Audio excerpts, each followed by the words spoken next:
Okay, see, here it is. What if somebody saw these this? I sent these emojis to Hot Dog to pay. They're going to think it's sexual. Yeah, they're gonna think you and Hot Dog are doing butt stuff. Right. It's the emoji where the face is blowing smoke. Which okay. There you have it. There you have it right there.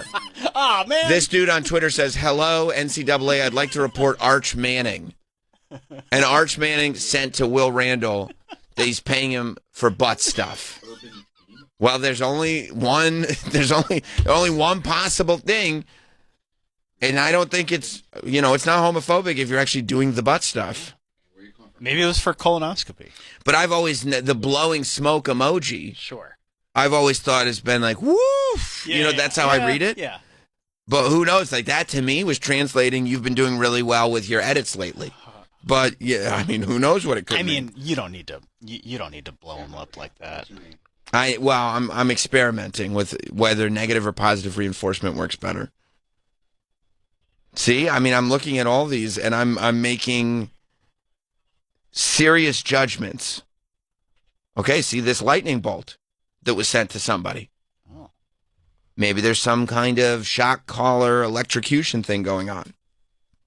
I don't know, but we have to take all of these things very, very seriously. Very seriously. This is bad.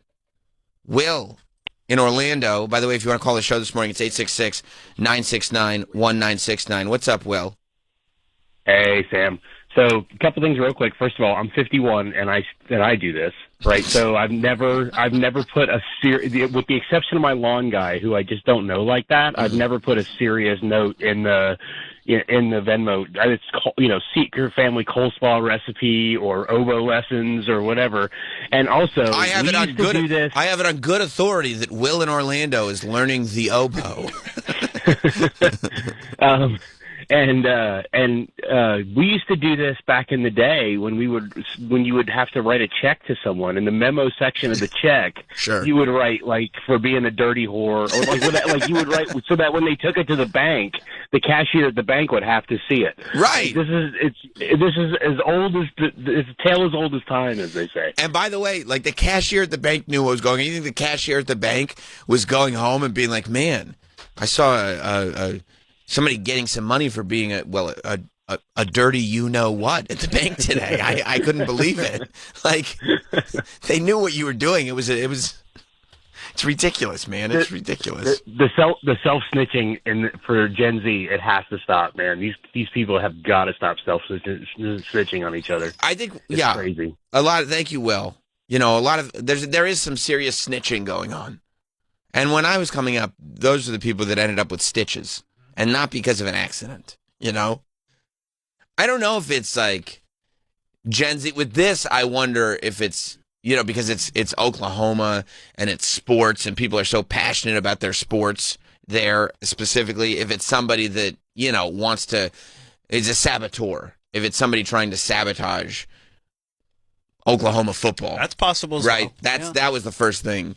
All I know is it's somebody with too much time on their hands. Somebody with too much time on their hands. Yeah, it's either somebody trying to sabotage Oklahoma football for whatever reason, or there are people who want attention. You're on the internet, you want attention really badly, and sometimes just like creating a controversy out of nothing is the only way to get your attention that you're looking for. If you don't have any, specific skills, bow hunting skills, nunchuck skills, skills that get attention like that girls like, then a lot of times you just end up being like, well, maybe I can stir up controversy out of nowhere and like at least ruin this guy's life for a week because he's going to be fine. I mean, once he starts playing, everybody knows what's going on. It's not going to delay his playing at all. But maybe if I can ruin his life for a week, at least I'll make some kind of impact on the planet. People don't, their idea of what makes an impact, I feel like, and this is not everybody. This is people who, need to touch grass. But there are people on the internet that are on the internet a lot. They're on the internet too much.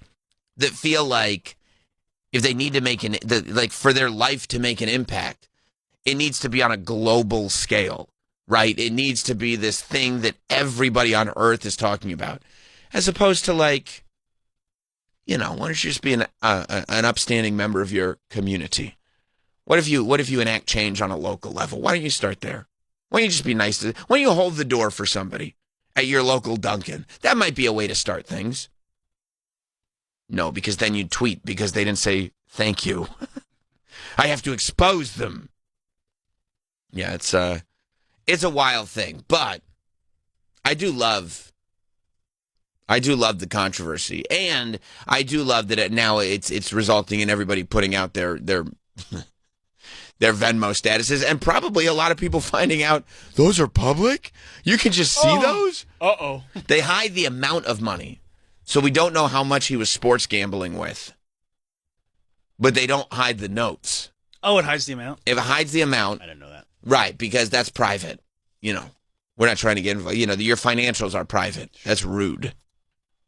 But it doesn't, unless you set it to private. Gotcha. If you're on the app, it'll just send to all your contacts, here's what this person is paying for. And that's the other thing. Like, I would imagine this means that somebody who knows this quarterback found this. Like somebody maybe who has them in their contacts from years ago or whatever it is, but it could be somebody who knows this dude. And maybe it's somebody who was a teammate of him in high school who was like jealous that he's getting all this attention now or something. I don't know. It's an inside job. But it feels like an inside job to ruin his life. Oh, I don't know, man. It's a wild time out there. Kramer in Pittsburgh. What's up, Kramer? Hey, man, before we get to it, I'm just going to RSVP now for the wedding instead of sending this back to Staten Island or whatever for Travis. That's good. Save a stamp. So Wait, I'll be at Troy's wedding. It would be to Los Angeles for the listener section. That's being organized by Miguel. Yeah. Oh, I got him on Dank Meme, Jim and Sam Dank Meme. Good. Okay, I'll send him a DM. That's great. But anyhow, what I was going to gather, and if I can sidetrack, the Verve Bittersweet Symphony, worst fucking band ever, worst song ever for your Wow. That's a huge wonder. statement. So we're going to go backwards, and the original call was for, you're talking about gambling. What's the gamble? What Stern's going to do, buddy? I'm going to say he's gone because they call her dumbass all his money. Well, I mean, I think you're going back into this idea that companies run with a single checking account, and there's just there's one bucket of money, and it just goes to whoever asked for it first. The other thing we have this check. We checked our balance, and it's all gone. They're paying Sammy to do 2 jobs now. Yeah. I mean, you're taking half of Stern's money. Well, I was in a good position because like this was for me. I got there first. You know what I mean? So before they depleted the checking account, I was able to get a little bit of scratch. And yeah, I don't know. Unfortunately, you know, they don't want to overdraft. They're worried about those. They're worried about the overdraft fees. So that's probably, you know, where the budgeting comes in. I don't know, man. I feel, thank you, buddy. I feel a lot of the articles and experts that I read, they don't really have a handle on how a lot of business works. This company or any company. On what's going on. You know, you read like one thing that is the most highly speculative article that I've ever read in my life. Oh, my God. I mean, to the point where there's nothing substantial in this article. And then somehow, after this highly speculative article, it goes all the way to the White House where people are saying, as a matter of fact, here's what's going on. You know, I will say, I don't remember the last Stern contract negotiation where there weren't highly speculative articles being printed. You know? I would. That goes back to the 80s. Literally the 80s. Could he end up at K-Rock? I don't know. He was going to retire in the 80s. Right. So, like, listen. I mean, I literally, this is how you know it's getting out of control. There was one article that said they have to keep Howard and Alex Cooper away from each other. Howard doesn't want to see her. I've never seen either one of those two people. What are you talking about? He's been here like 3 times. They're going at it in the break room all the time. What do you think this place looks like? I saw that article. I'm like, I don't think either of them have ever been here in the last. Do you think like everybody thinks it's like? Remember that commercial, the Sirius XM house where the morning mashup was hanging out with Kevin Hart? That's what you think Sirius XM is? Brett Favre was up in the bathtub. It's just me here. That's why I have all the shows. It's just me and the guys. That's who's here. Sometimes Andy. Yeah. And Andy Cohen's I here. do occasionally see Andy Cohen. Andy Cohen's here. Yeah. That was such a funny article. And it's crazy, these articles. Oh, you got to keep him. One article comes out, oh, he's never here. The next article comes out, oh, he's always here, and you got to keep him away. Like, none of it makes any sense. I mean, but it's fun. It's fun. It's fun narratives. It's story time. And you have to keep coming up with new articles every day. I know. It's tough. It's a tough business. What if it's a slow news day? You got to make some shit up and just say, insiders are telling me. What inside? And that's the other thing. Insiders are telling me. An intern from last semester. It's Malcolm. You know what I heard? What you hear, Malcolm? Yeah. So I mean, that's. I'm enjoying the ride and taking a lot with a grain of salt. So funny. Of course. You know, but people are really taking it seriously. Herman in Iowa. What's up, Herman? Hey, man. So I got a bone to pick with this Barbarian movie that you've been raving about. Me and the wife watched it last night, and I need to know what you find so great about it. I mean, listen. First of all, Travis makes a great point. It rules. That would be my What? first Yeah. argument. What does it rule? It rules ass. Yeah, it rules That's what it ass. rules. No, there's like no plot to it. I mean, What are you talking about? bro, I think it might have gone over your head. I mean, were you on illicit substances while you were watching? That not only is there a clear plot and narrative to it, but the plot takes you in one direction and then spins you around and spits you out on the other side, and now you're going on a whole new journey that you had no idea was even coming. I mean, the when you realize Act 2, And it hits you. I mean, literally the scene where Justin Long is driving down what's that highway? The Pacific Coast Highway, is that what it's called? The Pacific Coast Highway. And he's just in his car and you realize, like, wait, where are we? Like that, and the movie's kind of starting with Act 2. You get thrown for such a loop, and then you're following a whole new story, and then you find where they connect and everything. It's great. And then all of a sudden it jumps back in time, and you don't really know it's jumping back in time, and then it jumps forward again. The old man is just there for a little bit. I mean, you should know that it jumps back in time because the whole neighborhood looks completely different, Right. and they're driving a different style of cars, and the technology is completely different. And what it does is it explains to you what's going on. But it doesn't really explain to you. He's just buying some stuff in the store, and that's all of it. They don't explain enough. They just, and then it just ends. I feel like Listen, the Queen I'll movie tell you, might be a little... I was back to Herman. Herman, I'll tell you, there's a movie. What's it called? We Will Rock You? What's that movie called? The Queen movie. Do you remember what it's called? It's just called Queen? Okay, you know. Yeah. There's a movie called We Will Rock You. And what they do is they explain that Queen was about Bohemian Rhapsody. Was the name of the movie, Bohemian Rhapsody, and what they explained to you is that the band Queen was about to break up, and then all it took was Brian May going. Okay, but I need to know how you can watch it 10 times a year. I mean, after you've seen it once, you already know what's going to happen. I mean, that's literally every single movie that's ever existed. Have you ever watched a movie more than once? Yeah, but they're like funny or something. There's at least a better story. Okay, but you know the punchlines of the jokes. You know what's going to happen. You can't if your thing is how do you watch a movie more than once if you know what's going to happen, then you can never watch any movie more than once. Well, I mean to a point, but this is just a crazy movie that isn't. Me and the wife didn't think it was very good. Well, look, then you married what do I tell you? You married the right person. Yeah. You know, but listen, you guys sit there. And, you know, you enjoy your sort of, you know, I mean, lowbrow content. And I'll enjoy, I mean, to me, sorry, I'm an elevated cinema guy. Like the movie Barbarian. What can I tell you? Tell you what I'll never do. I guess, but I don't know. I'm not putting it in a top 10. Well, look, I'll tell you what, Herman, I'm going to be 100% frank with you right now, and I hope you don't take this personally. I'm not even looking at your list. So you can put it in whatever 10, you can put it wherever you want. I don't want to see that letter. All right, buddy. You have a great day. Thank you, Herman. Paging Mr. Herman.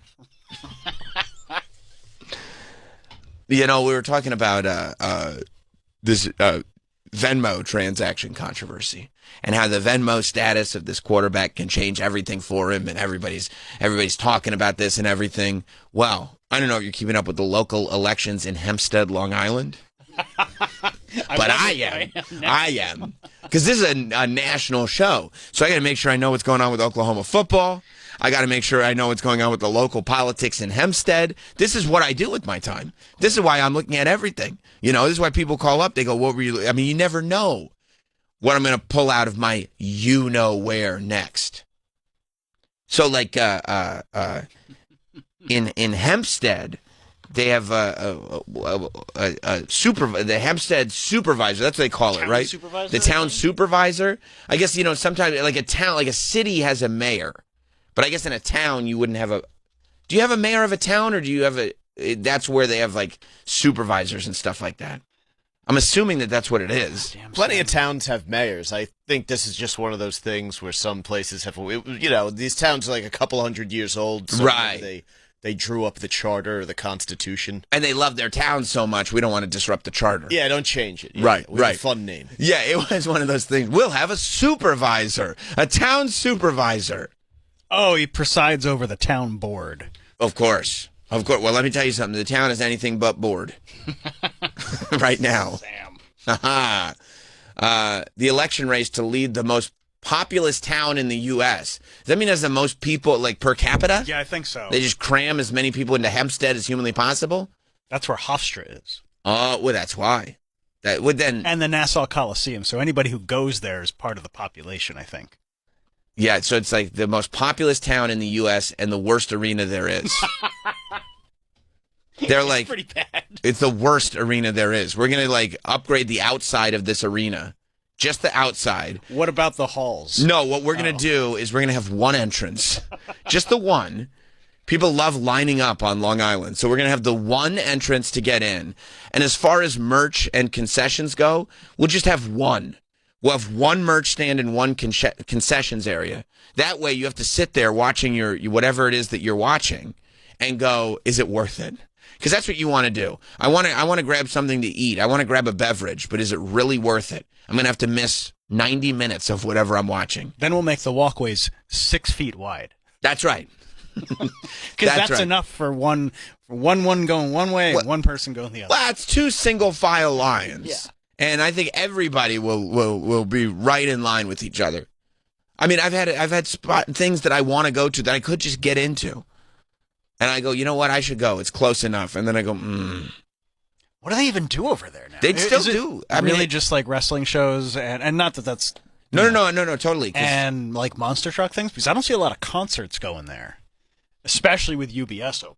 Right. They definitely do wrestling shows because I've been to a couple. That's when I realized, oh, this is the worst building there is. The Nassau Veterans Memorial Coliseum? Yeah. It's as bad as it gets. Let's see. Events. Yeah, what do they got? Oh, they got the Long Island Home Show. Are they going to show the homes? Yeah, it looks like, kitchens and... Oh, that's cool. An evening with Dream Theater. That's cool. You know Dream Theater? Yeah. Of course. Yeah. Okay, I don't... Dream Theater. I mean, they're like progressive metal. Yeah, they rock. All right. They rule ass. You don't know who they are. Oh, the New York Bridal and Wedding Expo. Okay, between Dream Theater and the Kitchen Expo. That's 2 months of stuff that's not going on. All right, so Dream Theater's in October. The Bridal and Wedding Expo is in January. A lot of people in agreement with me, I guess. But it's in Hempstead is the point. And they got Hofstra. Yeah. That's a lot of people and there. And Nassau Community College. And the Nassau and Double C. Yeah. Yeah, people like that there. So anyway, it's a huge election. And unfortunately, it's gone down a rabbit hole. The campaign for Long Island's town of Hempstead supervisor, they're saying turned sickeningly X-rated. I believe that the New York Post may be taking liberties here because it happened to the Democratic candidate. Oh. So instead of being like, this silliness is happening, they're going like, this is horrible for the children. It's a perverted rabbit hole featuring bestiality. It's sickeningly X-rated. And guess who did it? Another one of these Democrats. It's perverse. Yeah, leave it to the New York Post. When an old social media post recently surfaced suggesting Democratic candidate Joseph Cianablo, is that what we're going with? Cianablo? I'll go with it. once boasted about looking, wait till you hear this, Go ahead. at animal porn. You can't. There is a Facebook post. This is the status update. Uh-huh. This happened on December 27th of the year 2008. Probably got a new laptop for Christmas. And you'd say, listen, 2008 was a long time ago, but there are some things we'll never forget. He wrote on his Facebook that he just shit himself while watching animal porn. He said, and there he is smiling about it. The next line is a picture of him smiling. And they're basically saying, you know what he's smiling about. The animal porn. Shitting himself watching animal porn. Which he has come up with the outrageous excuse. Wait till you hear this. You'll never believe that. There's no way this could possibly be true. Because nobody would ever do this. He is saying that his brother is the one who did it. That his brother went on the one that's running for office? No, the guy who's running for office. Yeah. This was his account. Oh, I thought it was his brother's account. I think it's his account. I read it as it's I got on, so wrapped up. I mean, there's a lot going on here. It's his account. Yeah. Oh, and he's saying that his brother wrote it on his account. Oh, okay. Which, I mean, there's no way a couple of dudes in Long Island. No. Two brothers in Long Island. If you see your brother's Facebook open on his computer, there's no way that you're going to write something outrageous on his Facebook status in 2008. It would just never happen. It's too, there's no way. No, that would never happen. No. It would never happen here. No. It would never happen. It's not like in the same year there were people in this building running amok, just trying to convince people. It's not like we had a whole network set up where we would wait for each other to sign on to our accounts, and then one of us would try to get the other's attention so that the third party could update their status with something unflattering. No way. Honestly, here was what the rule was. Anytime you leave, it was spelled out. Anytime, especially Facebook, it started with MySpace. MySpace, Facebook, eventually Twitter. I mean, at one point, we were early enough in the game in the very beginning, 2005, when my internship started. It was like, you leave your AOL Instant Messenger open, and that away message is going to be fucked. Oh, I came out so many times. Yeah, it was the only thing you couldn't do. This was the only rule that was expressed. No emails. You couldn't send an email. We sent emails. Maybe from a work account? No, but we were all on Gmail accounts, but we would send emails to Steve. Right, but you couldn't send an email to a corporate guy. No. If you sent an email, it had to be within the network. Yes. It was like we can't ruin each other's lives. And it would obviously be something like I just shit myself. It'd be shit myself watching animal porn. It would be exactly that. I mean, there was a system in place, a set of rules in place, rules of engagement were set in place, and this was how we existed. And by the way, anybody who went to college in this era knew, especially when I was a freshman in college, I was on an all-guys floor. You know, they separated the dormitory. Girls' floor, guys' floor, girls' floor, guys' floor. I think they were trying to discourage premarital fornication. Nice. But if you're on an all-guys floor, or if you're in a frat house or wherever you are in that era, if you leave your door open and you're logged into your account, your life is done. You're going to be going through everything, trying to delete everything you can find. And we are finally at this era. They told us then, this is almost 20 years ago. They were telling us then, it's going to be forever. You're going to ruin your life. This isn't going to be funny in 20 years. And we said, of course it'll be funny. It's funny right now. How could this ever stop being funny? But I think we all have to, realize that, all of this stuff is going to come back up now. We've finally hit that point where all of this stuff is going to come back up. And the idea of, even for, political reasons, feigning any sort of outrage, it's not going to help our society at all. Because it's everyone. It's everyone's status at some point, and we know. He was 30 years old when this happened. I mean, but on Long Island. Yeah, no, I'm saying he was 30. Right. That's not a crazy thing. Right, that was probably still happening. Also, 17 years ago or whatever, the internet was such a nice. innocent place. Where you could Innocent, just- innocent in the sense that it was consequence free. It was consequence free. We were Yes. looking at chocolate rain Right. and sabotaging our friends and family's Facebook pages. Right. And Good naturedly. and there was an expectation that there was a separation between seriousness and the internet. Yeah. And you wouldn't see like a New York Post article, for example, citing 2 tweets and saying the left is outraged or the right is outraged or whatever it is. Yeah. You know, people are saying that. Which people? Well, I've got these 2 tweets that I've decided to write an entire article about. It wasn't going on then. Now it is. Yeah. But I mean, the minute you see this, I mean, Michael, the minute you see this, you know exactly what this is. Oh yeah, I mean this kind of thing was obviously my bread and butter. Right. You're like, I'm assuming, Mike, that you read that and said, I honestly had to figure out if I ever knew this dude because I could have written that on his page myself. You can tell by the capital G at the end of watching. Because he's rushing He before was he trying gets to back. get it done very quickly. That's right. Yeah, at the end of watching as a capital G because he's probably in the bathroom down the hall or something. Something like that. He got Right. called out of the room by mom. Right. Whatever. Because you have to Long Island, they still live at home. Of course they're 30. Of course they still live at home. That's how I envisioned it. 2 adult brothers still living at home. Mom still makes dinner for them. And yeah, he's typing it real quick and then running back to his room.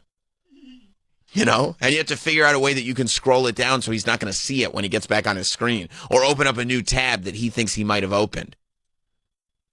You're really hoping mom's about to call you down for dinner because that way, like, the page will refresh and the status can maintain there for a while. But apparently this thing stayed up there.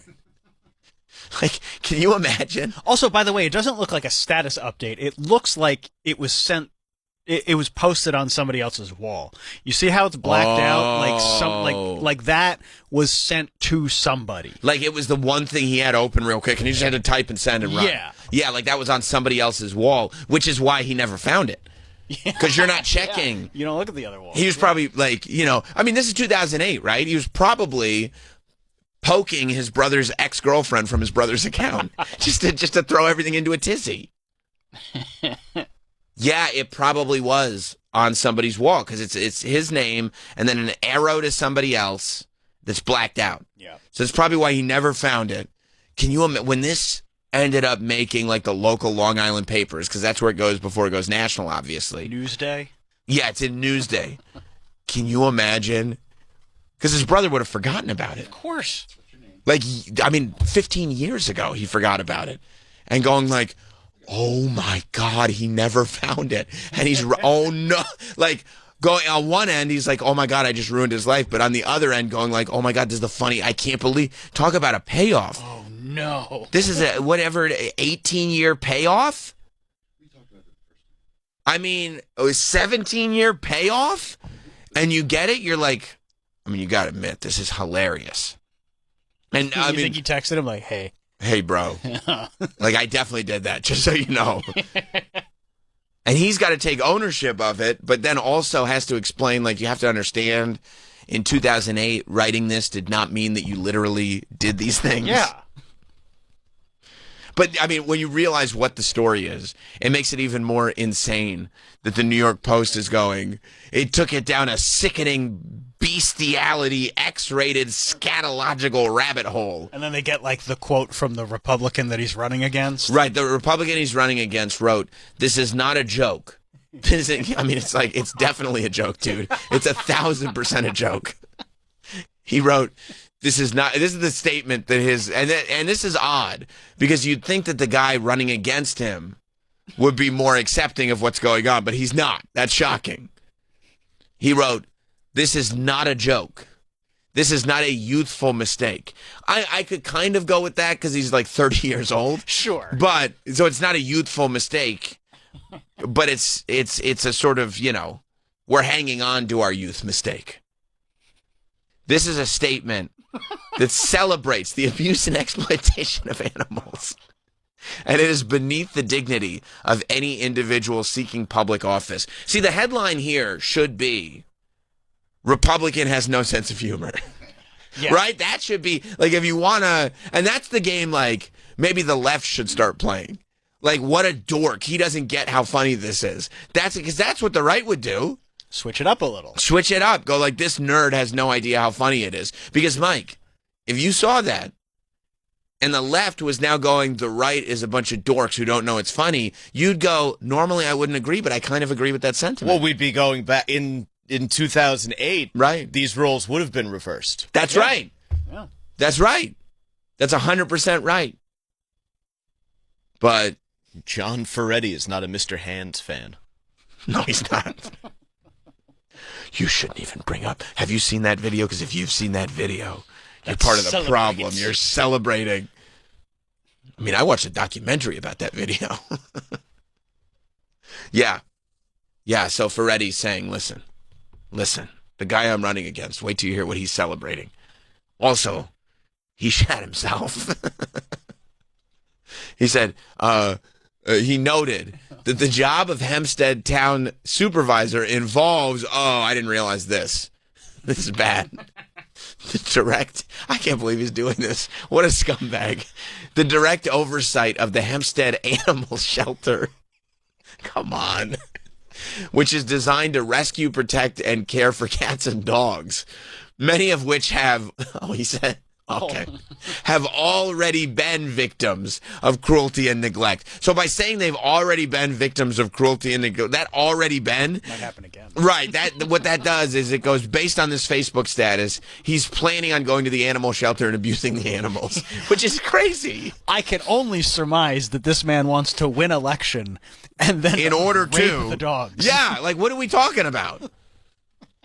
The idea that someone who created a social media post, by the way, you know he didn't create the social media post. Somebody created it on his page. Ferretti may have a better sense of humor than we're giving him credit for. This would be Like an ultimate troll? This would be the angle. This actually is the angle to take. Is just extreme disgust at the fact that he really is into fucking animals. This is the political version of, bro, I can't believe you wrote that, bro. You like that? Oh, bro, I can't believe you wrote that. They got your man. Right. You grew up with him. Which it's like, if I wrote that on Troy's page, and then Troy came back and he was mad, what would I do? So mad, too. I'd turn and look at Troy and I'd be like, Troy, I can't believe you wrote that. Yeah, why would you do that, dude? That's disgusting, dude. I can't. You want to do that? And you'd be like, no, of course I don't want, you know what I mean? Like that's a good point, Mike. You have a cat, dude. Yeah, you got a responsibility. The idea that someone who created a social media post, this is what the Ferretti says, this is his opponent, which could be an ultimate troll, to celebrate bestiality and publicly joked about it. So he's not only celebrating, like the point, he's making a joke about it. I'm acknowledging that it's a joke, but the joke is because he really wants to celebrate it. Could be in charge of protecting animals is both sickening and unacceptable. We're not talking about politics. We're talking about basic decency, judgment, and humanity. So what he's saying is, like, I know a lot of you are voting along party lines. We have found you can't. This is, I mean, you got to have a human being in office. This is not a human being I'm running against. This is somebody who's absolutely sick and demented in the head. Look at what he wrote. Can I bring up the Facebook post again? Look at what he wrote. I mean, it's it's insane. And then what can his opponent do? Who posted that he shat himself while watching what they call it, AP? Yeah. Animal porn. It was a joke. My brother thought it was funny. Like, we all know it was a joke, but to have literally what he says. But to have to defend it as this was a joke my brother wrote is not a great. He wrote, I have a dopey brother who did this. My brother took my computer and posted it. Added the candidate who was 31 at the time of posting.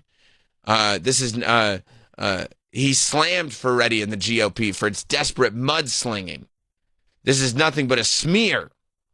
He said, my record speaks for itself. Yeah, so does your Facebook status, bro. His campaign is in full damage control.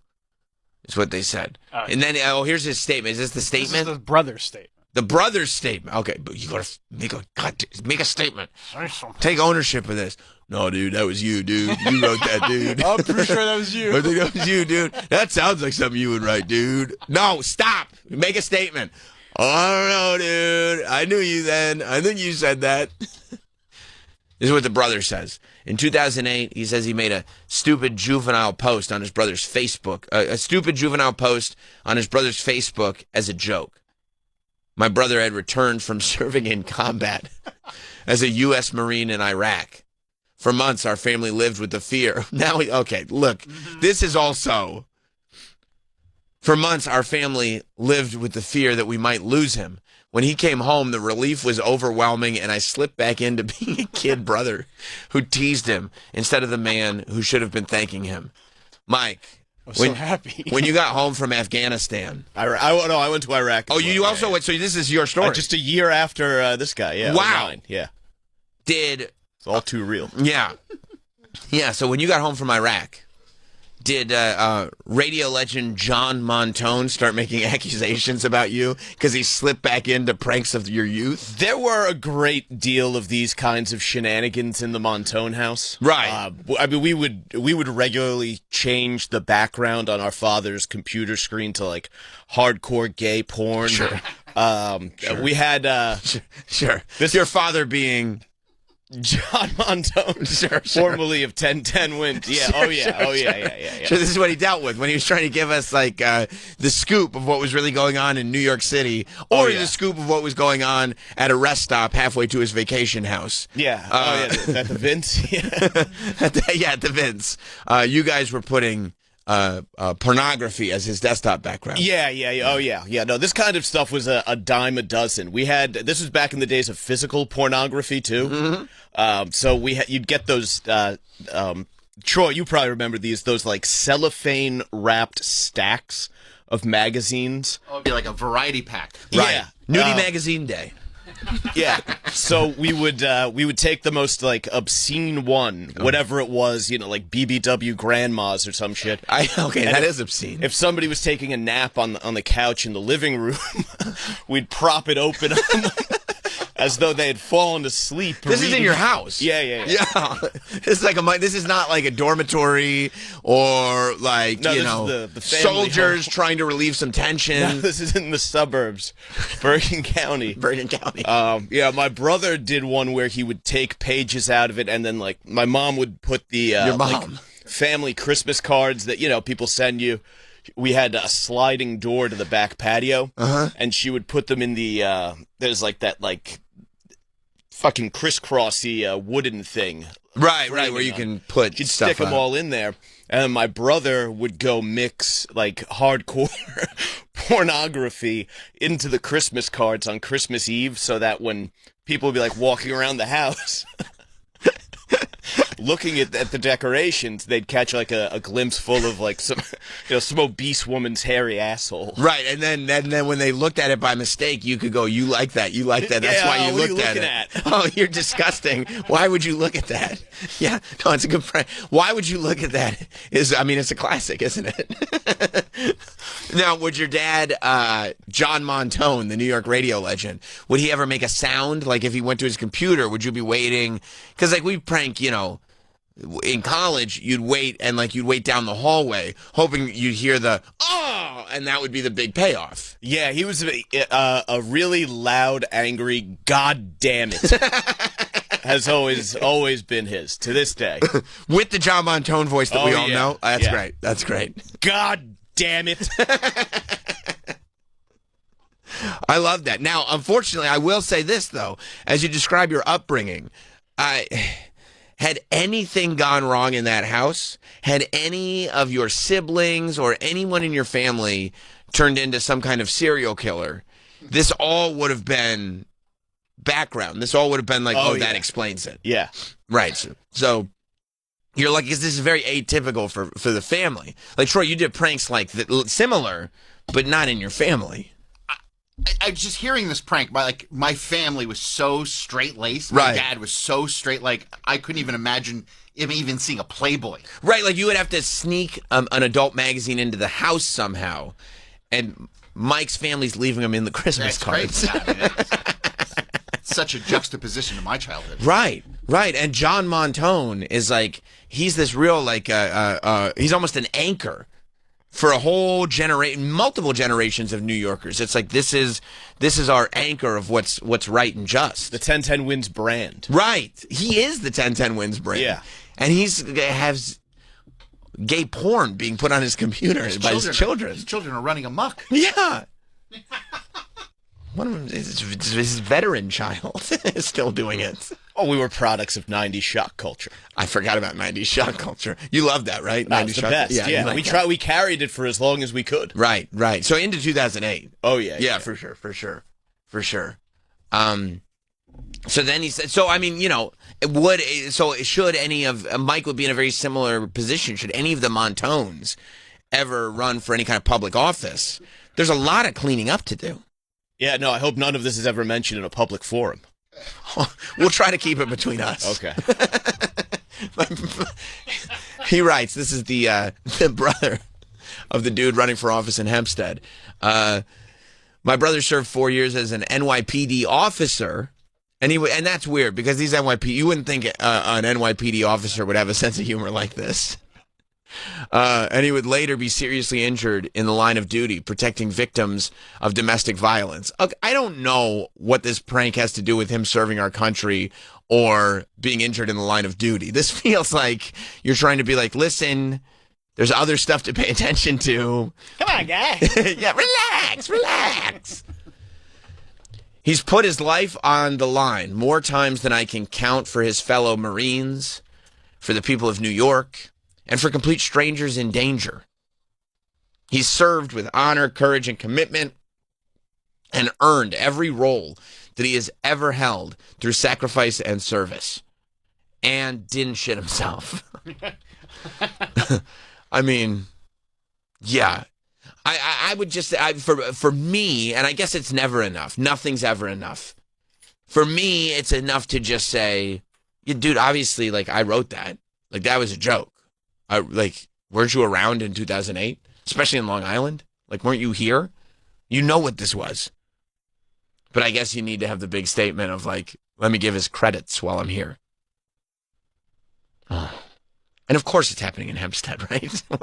Where else? Either Long Island or if this story broke out in Bergen County, I'd be like, yeah, that checks out. Oh, this would have been huge in Bergen County. They would love it. Yeah. Yeah.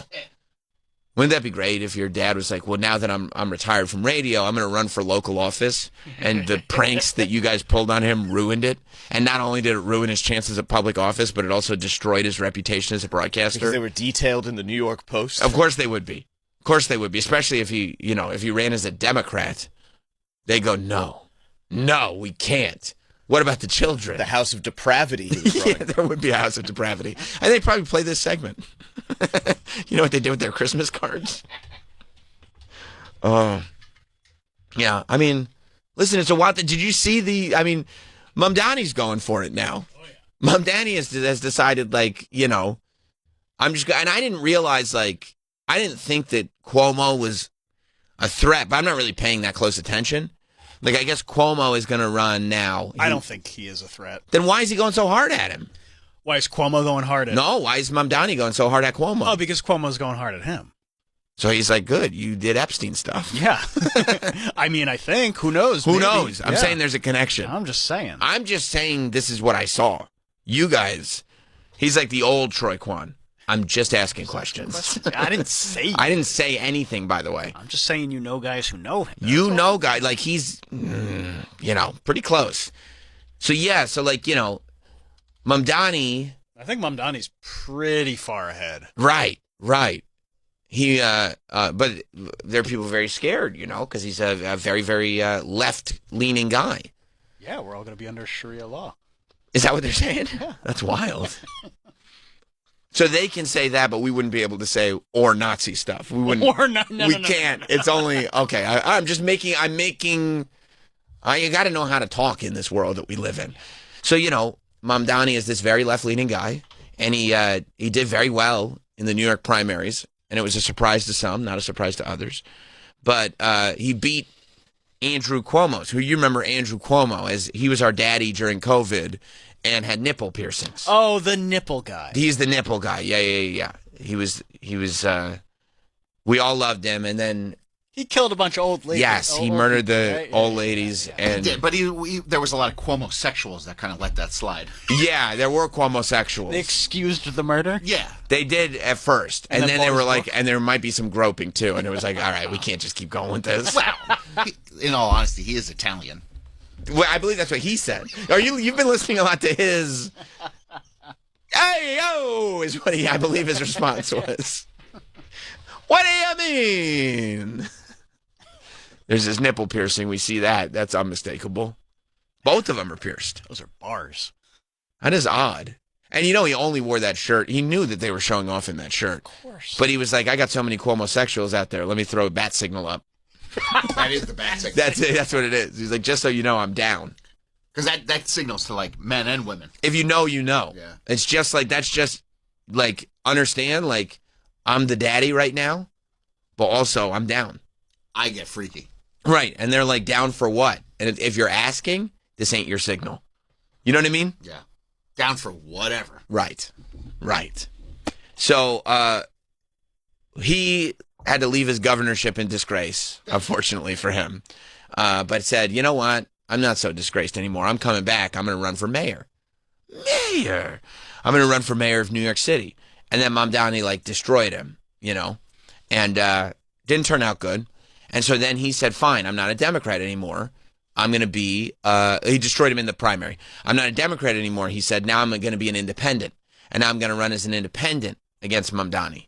And so they've been going back and forth a lot. But Mamdani released this ad, like, yesterday. And I was like, oh, this guy's going hard in the paint right now. This guy's had enough. Listen to it. 3 years ago, Andrew Cuomo resigned in disgrace, and you probably know why. The governor's office kept the nursing home death data secret. Cuomo aggressively groped an aide. Inappropriately touched a female state trooper. Use of state resources for a COVID-19 memoir. Less well known is Can you pause? I didn't know about the memoir. Besides getting Can you pause for a minute? I didn't know he used 5.1. I didn't know about the memoir. That's news to me too. Yeah. I also, like, Mamdani didn't say anything. He's like, I'm just playing news clips, dude. You know what I mean? Like, I didn't say this. This is from the news. Yeah. I'm just playing some clips. This is from Legacy Media.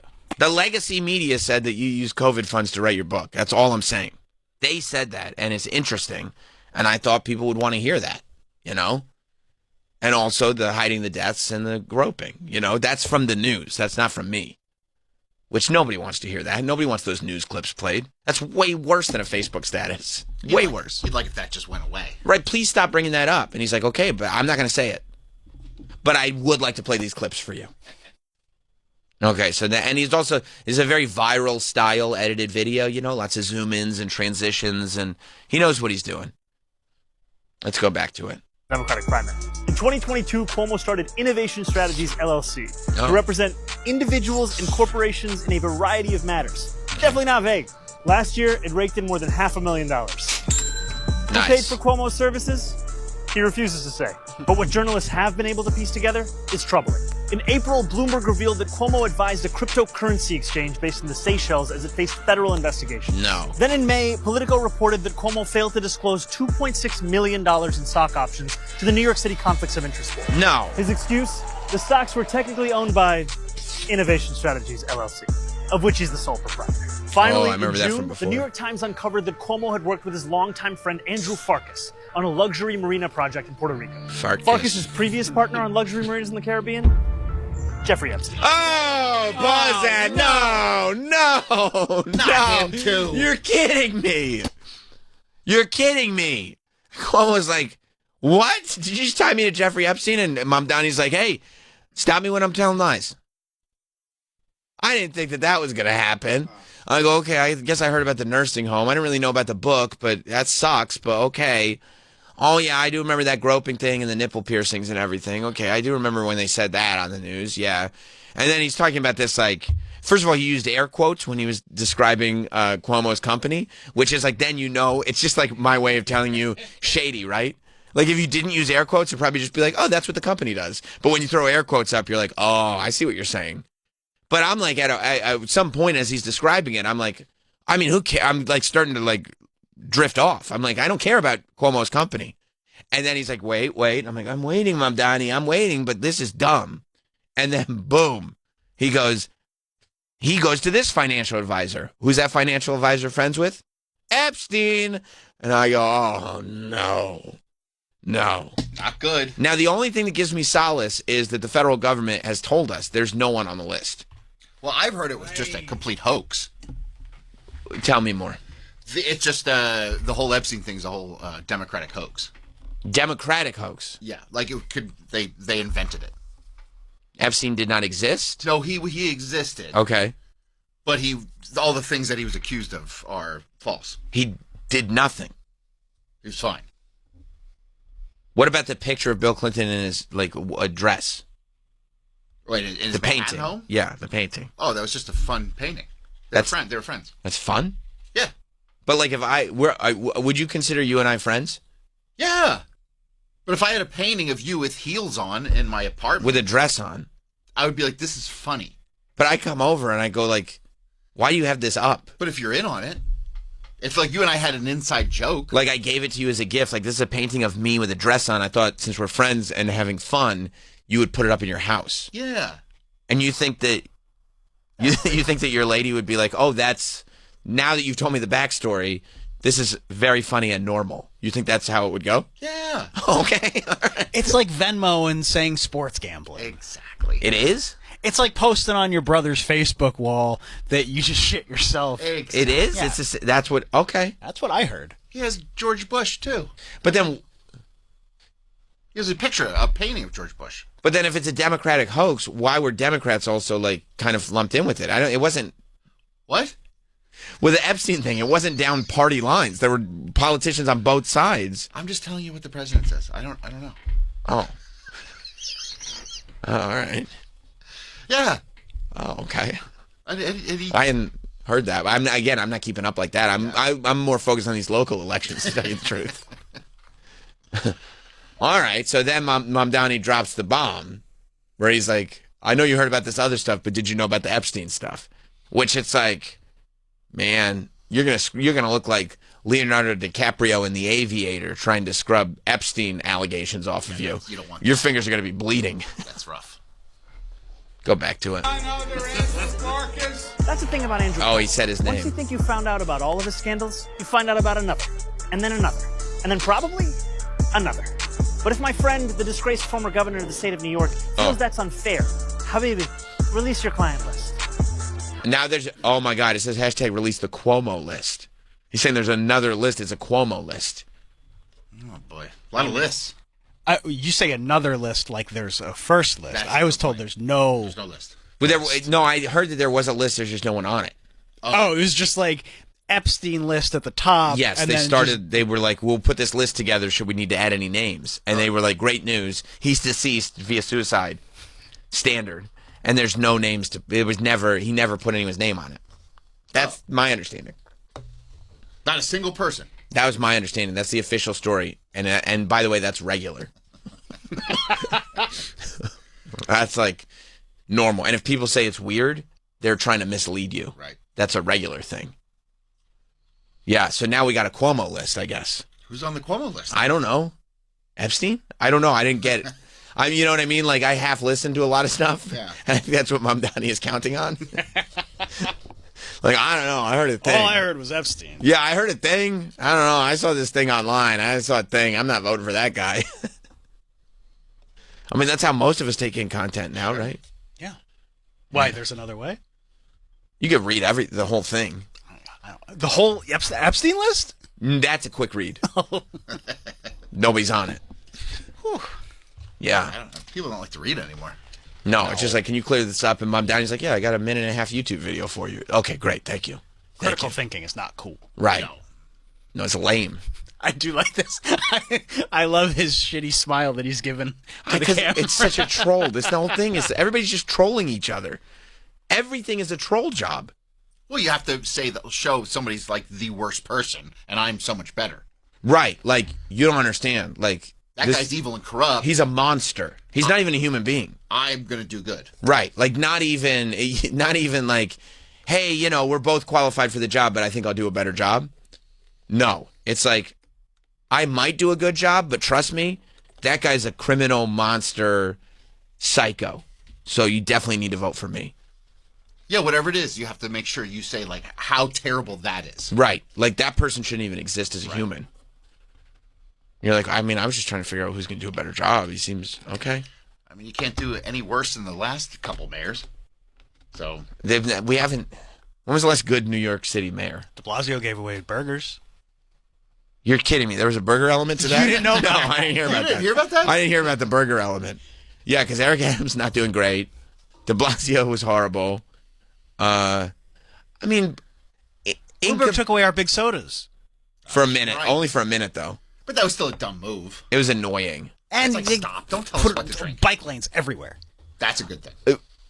Well, yeah, but he made Closed off so many streets. He made Times Square a pedestrian area, and now Elmo just harasses people all day. Like, you mean to tell me it's easier to walk through Times Square than it used to be? I can ride my bike through there. They have nice bike lanes. Yeah, but I've seen that's the number one spot in New York City that I've seen people get into collisions. True or false? True. Right. Right.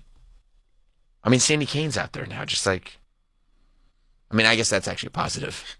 Yeah, she's helping. She's helping. She's helping the economy. I saw a video of her, and I mean just straight up no shirt. Titties out?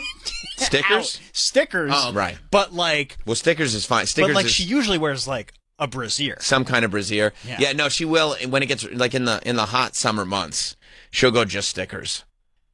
Yeah. That's a level up. Yeah, because that's technically a shirt. Stickers. Stickers is a shirt. It is. And by the way, I think you can have titties out in New York City. But I don't know about the nips though. Oh, I think nips. No, you can't. Hang on, let me. I don't know because those desnudas always paint up. That's right. Are the desnudas still around? Yeah, I don't know because there was some real controversy with the desnudas too. They were harassing. I mean, maybe male nip. You can do male nip for I sure. don't show, but You don't? Some don't. Yeah, Okay. some do. I don't. That's a choice. Yeah. That's my body, my choice. What do you see, Troy?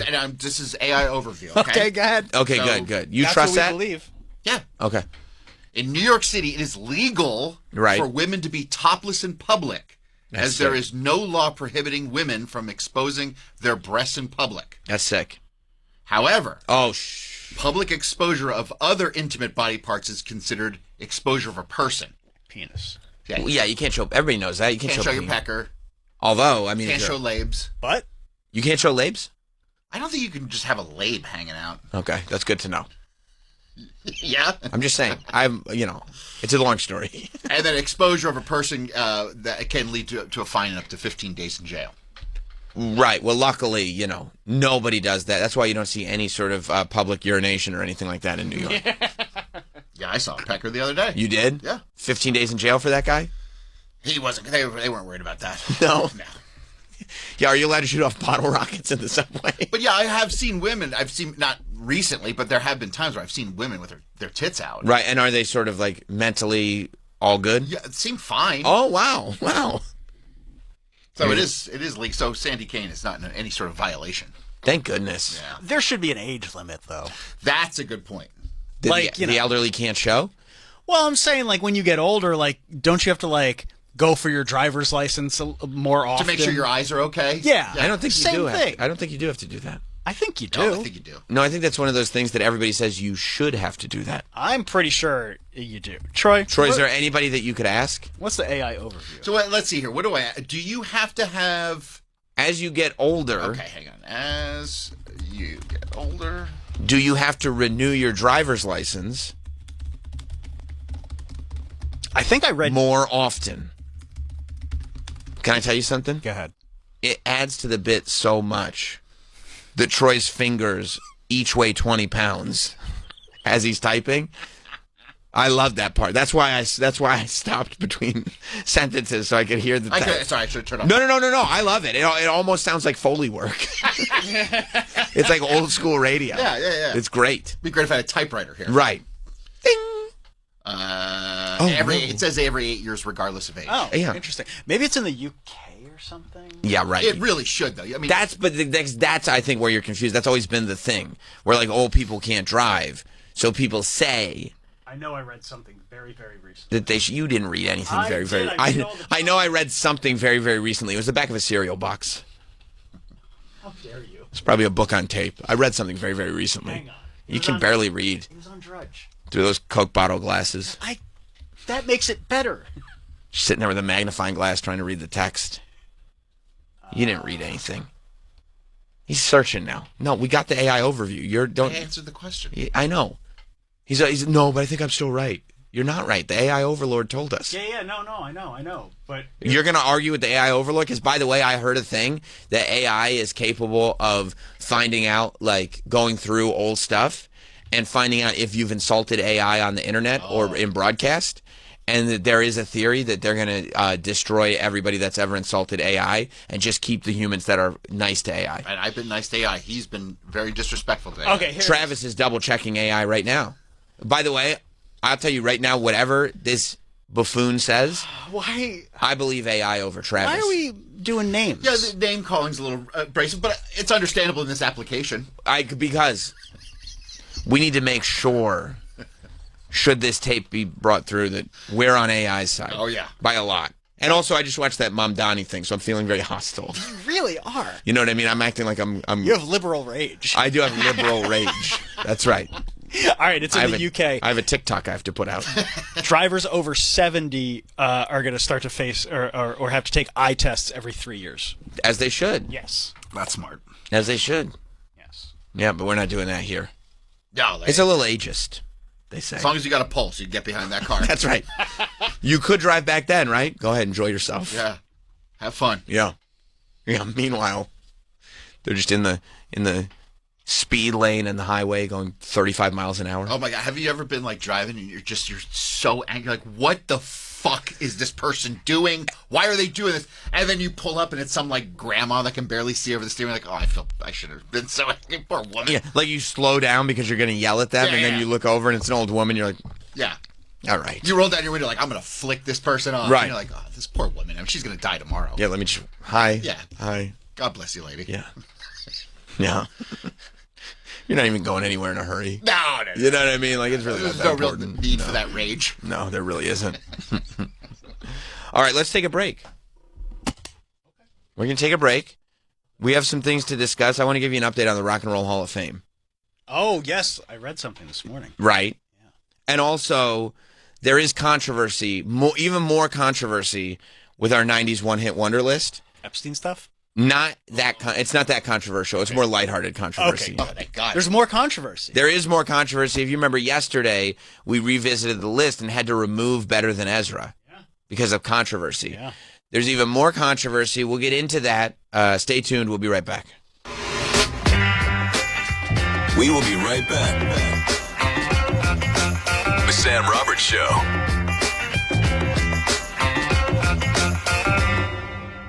Faction Talks, Trump Nation. You know, we talk a lot about ticketing and where your money goes. So I check into this place, and the woman takes my credit card and says, there's going to be a $45 a night charge for a resort fee. So I said, so what is the $50 a night for? She looks up at me and she goes, it's kind of a hotel tax. And then she goes back down, looks at her computer, and she looks up at me and she goes, I'm not going to lie, it's kind of a scam.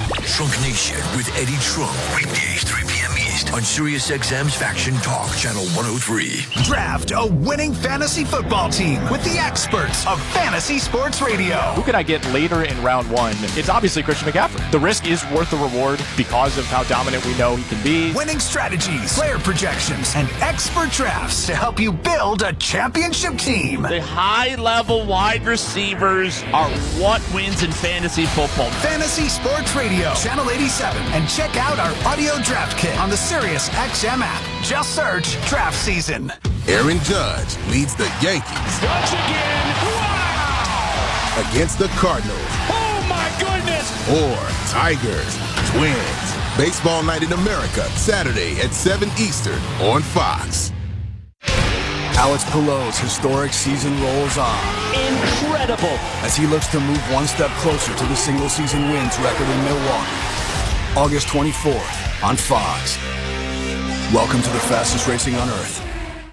Paid non-attorney spokesman. An important message for victims of asbestos exposure, even if you smoked. If you or a loved one were diagnosed with mesothelioma or lung cancer from exposure to asbestos, call the Victims Justice Group now. You may be entitled to a portion of the $30 billion in court-ordered trust fund money that has been set aside for mesothelioma or lung cancer patients and their families. Asbestos can be found at job sites and factories, and many workers were unknowingly exposed to dangerous asbestos fibers from the 1950s through the 1980s. The attorneys and staff working with the Victims Justice Group have decades of experience and fully understand the complexities of filing a claim to get you the maximum payment for your pain and suffering. If you or someone you love was diagnosed with mesothelioma or lung cancer, even if you smoked, call now for a free consultation and get the help and financial compensation you deserve. Call our asbestos exposure helpline now at 1-800-732-3097. That's 1-800-732-3097.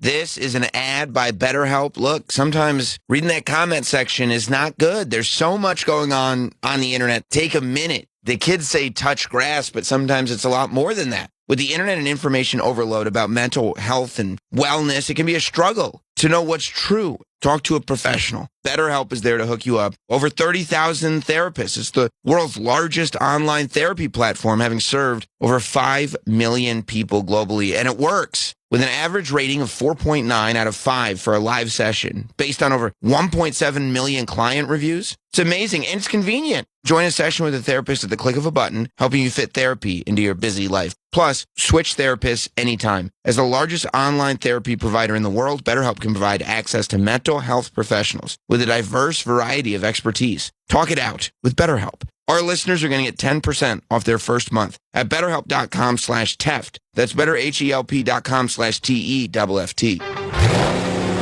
For the heavy-duty Mondays, the action-packed Sundays, and everything in between, only Blue Def products are triple filtered and guaranteed pure to keep your diesel truck running strong. And Blue Def Platinum helps prevent deposits before they create problems, so nothing stands between you and the day, wherever it takes you. Count on America's #1 diesel exhaust fluid. Blue Def and Blue Def Platinum. Guaranteed for what drives you. The medical experts on SiriusXM's Doctor Radio channel know your child's health and safety is the most important thing, and going back to school can feel like a real hurricane. With shows like On Call for Kids, Sports Medicine, and Child Psychology, we can help you weather the storm, covering topics like the anxiety of making new friends, getting used to a new routine, learning disorders and mental health, sports injuries, social media, and more. Make going back to school a breeze with Doctor Radio, SiriusXM Channel 110, and on the SiriusXM app. Sunday night, the NFL is back on Fox. Reigning MVP Josh Allen leads the Bills against Caleb Williams and the Bears. Touchdown! Preseason football, Sunday at 8 Eastern on Fox. Pick it up, pick it up, pick it up. How about this? Ohio State, Texas. This is going to be a war right now. In the biggest season opener ever. Arch Manning, what a throw! Big noon Saturday, August 30th on Fox. Hi, I'm Chuck McDowell, and no, this isn't a timeshare cancellation ad. I'm here to help you break free from your overpriced mobile carrier with Red Pocket Mobile. Did you know the average American wireless bill is $140 a month? At Red Pocket, plans start at just $10 a month for unlimited talk, text, and data with absolutely no games and no price increases ever. But it gets even better. Red Pocket gives you your choice of all 3 major mobile networks for the very best 5G coverage anywhere you are. And you get to keep your phone and number. At Red Pocket Mobile, you don't have to settle. I don't see how anyone could say no to getting 1 low, locked-in price and 3 5G networks. Red Pocket Mobile, your new ultimate cell carrier. Switch and get 1 locked-in low price, 3 5G networks, and live customer care in 2 minutes. Go to redpocket.com. That's redpocket.com, redpocket.com. See website for details. BillsHappen.com is not a lender. It does not make credit decisions. Must be 18 years old. Not available in all states. Honey, everything is so expensive, and our bills are piling up. You're telling me credit cards are maxed out, rent is due, and the car payment's right around the corner? We need some extra cash. We should do what my friend from work did. She went to BillsHappen.com and got the money she needed the next day. Our credit is not great. Are you sure that would work for us? BillsHappen.com is one of the largest personal loan networks. They can help people with all credit types get up to $5,000. Sounds like it's going to be a hassle. My friend said it was super easy. She did it right from her phone during her lunch break. If you have a regular source of income, you can be approved for a loan for up to $5,000, and your cash can hit your bank account the next day. BillsHappen.com's lenders have millions of dollars to lend, regardless of your credit history. Guess what? I went to BillsHappen.com, and we're getting our money tomorrow. Wow, that's fast. Problem solved. If you need extra cash, go to BillsHappen.com. That's BillsHappen.com. BillsHappen.com. At Club Champion, the fitters are true masters of their craft. They undergo weeks of intense training before ever stepping into the fitting bay, ensuring every golfer gets a precise, personalized, and unmatched fitting experience. With over 65 brands at their fingertips, these experts help golfers of all levels unlock their potential. Better clubs mean better golf, and no one does custom fitting like Club Champion. Book your fitting today at clubchampion.com.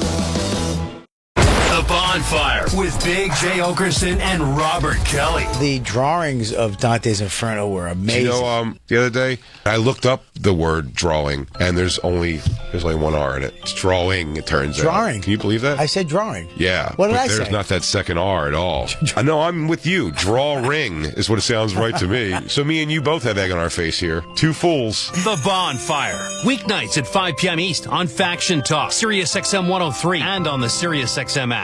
It's Elvis Week at Graceland. And Elvis Radio is taking you to Memphis. We're celebrating his life, his legacy, his music, everything that he gave us. Remembering the king of rock and roll.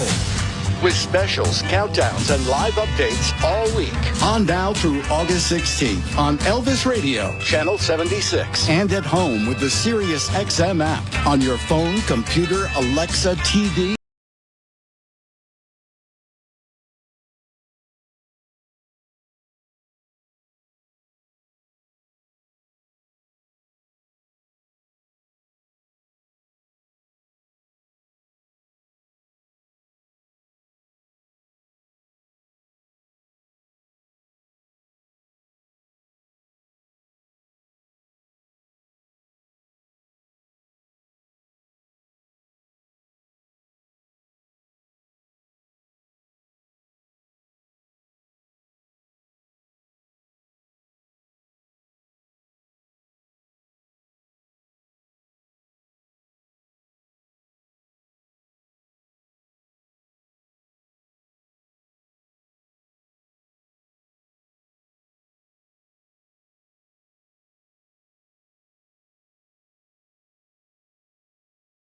Or other internet-connected devices.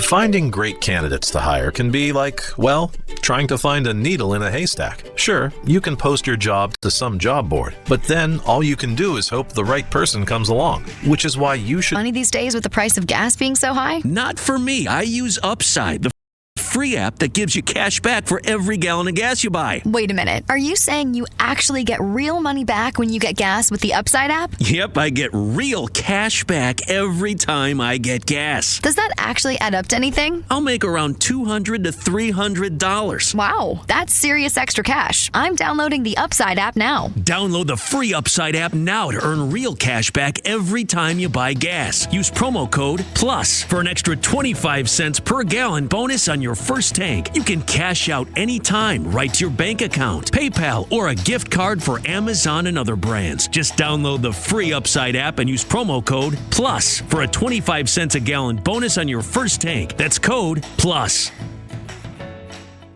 You've worked hard for your money. Now let it work hard for you. RJM Group and Company has been helping families grow their wealth for over 30 years, right here in South Florida. Imagine an investment as steady as a CD account, but earning returns from 7% to 20%, guaranteed every month or every year. With contracts from 1 to 5 years, RJM puts you in control. No gambling, no guessing. Just smart, secure growth backed by real estate experts expertise you can trust. If you've been waiting for the right way to invest, call RJM Group and Company now at 1-888-775-3002. That's 1-888-775-3002. That's 1-888-775-3002. RJM Group. Trusted, proven, built for your future. Individual results may vary. There's no guarantee that past performance will be indicative of future results. Invest wisely.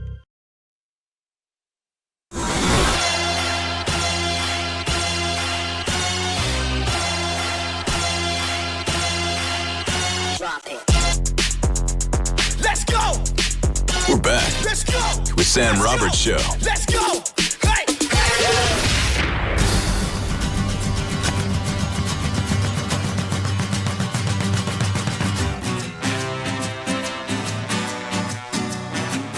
Oh, yeah. Welcome back to Sam Roberts Show.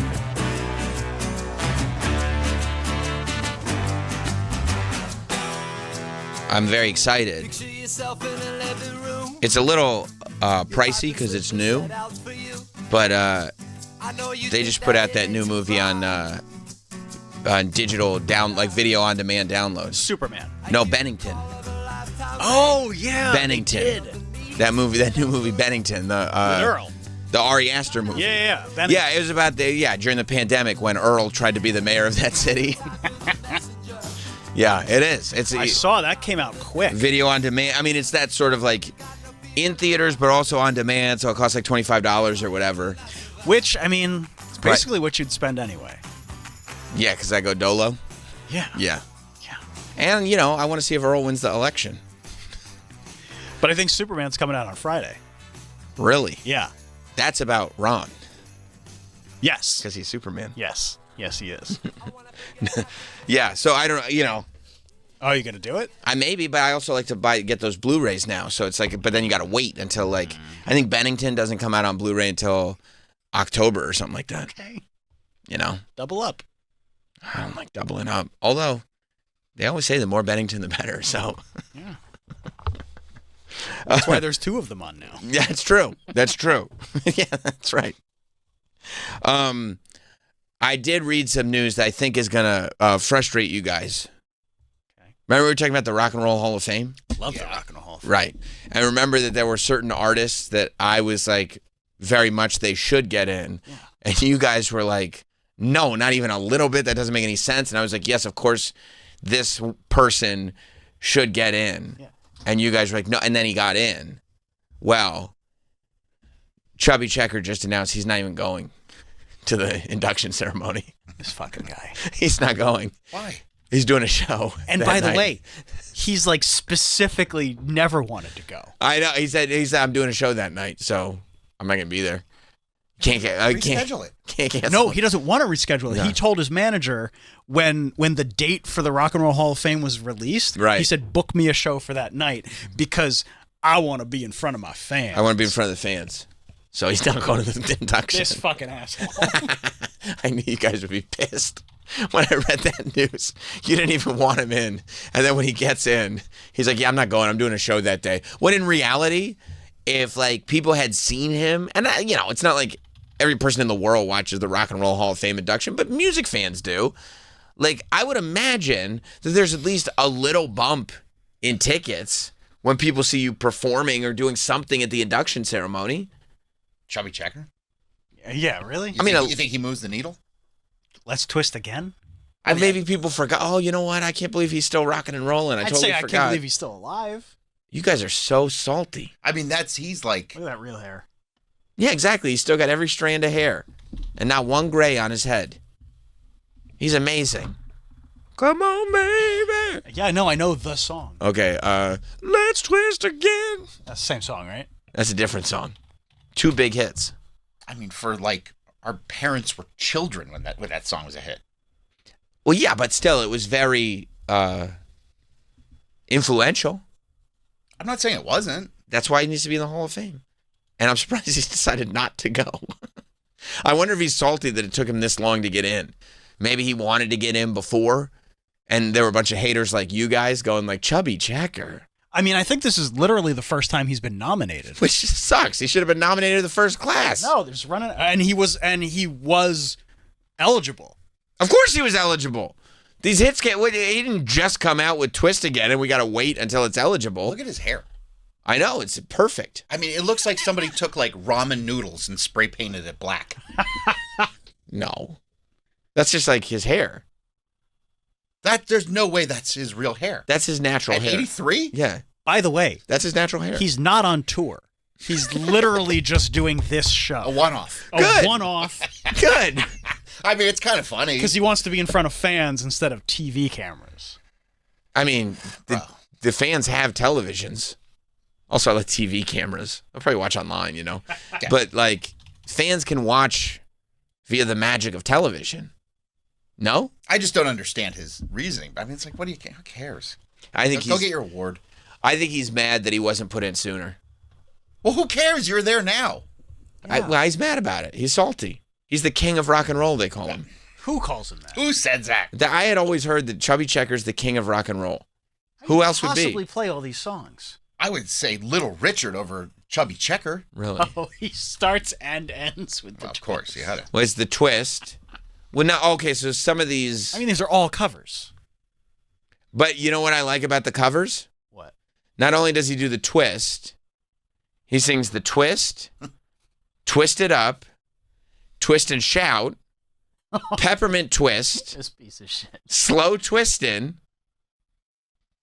all the songs. God, it's so many songs. The Twist Again. Oh my God. And then he plays the Twist, then he plays Let's Twist Again, then he also plays the Twist. So if you include, he plays the Twist 3 times, and Let's Twist Again, and also any popular song that has the word twist in the title, he'll play that one too. He sucks. Troy and I were right. Yeah, I mean, look. No. Okay, you had a song. That's great. Yeah. Did he do the, like, Twist and Shout? He's known for that, his version of Twist and Shout, right? No. Who is? The Beatles. Yeah. Did the Beatles also do Twist and Shout? Yeah. How is They it? did like I mean, it's a cover song. Right. But it's the best. Do people know their version? It's on Ferris Bueller. Yeah, Ferris Bueller was dancing on a float. That wasn't Chubby's version. No. All right, well, I got to rewatch the movie, I suppose. I would have thought that they would use Chubby's version. He does kind of have ownership over the word twist. I mean, that's insanity. He's losing his mind. Peppermint Twist. He thinks he owns every song that has the word That has twist the in word it. twist. People want to hear me sing about twists. Played the Twist 3 times. Oh my God. This is get me out of here. This is the exact opposite of Radiohead. Like imagine if they played Creep 3 times and then also any other song with the word creep in it. They're going to play that one too. Like, these people have lost their minds. They love Creep so much. It's like, don't you have a whole library? Yeah, but they just want to hear Creep and Creep-related songs. TLC's Creep. Right. Like, what? They're doing a TLC cover? TLC Creep? What are they doing? Anything about, like, creeping around? Yeah. Meet the Creeps? Meet the Creeper by Rob Zombie? Like, what are they doing? Is this the announcement? This is Chubby's big announcement? Yeah. See, and he's got, unlike most of these other artists, Chubby's actually got integrity. You can tell because of all the twist-related songs he sings. Feeds you. Why would you miss Actually, the hit pause rock for and roll? one moment. I do love, too, that it's like, you know what? We should do a live on-stage interview because people will pay for tickets to hear what's on the mind of Chubby Checker. And the Twist 3 times. Which probably works the word twist into many answers. People want to hear it. And this is in Iowa. Well, of course, Iowa loves the twist. Of course it is. That's a good town for it. Listen, he should have been in the Rock and Roll Hall of Fame when they built the building. Cleveland's been ignoring him for too long. I mean, he could have probably been in the 80s. He could have been in like a section where it's like, hey, this music was popular. The legacy section? No, just like like an exhibit. No, he doesn't. That's not what he wants. Yeah, he could be part of an exhibit. No, exhibit could be part of an exhibit. Chubby Checker should be a full-on induction. There would be no modern rock and roll without Chubby Checker. Okay, but I don't know about that. Really? It's a bit of a stretch. You're kind of a music historian. I thought when I said that, you'd be like, that's actually a great point. He has his part. You think Little Richard is way more important than Chubby Checker? Oh my God, yes. But Little Richard's in, right? Of course.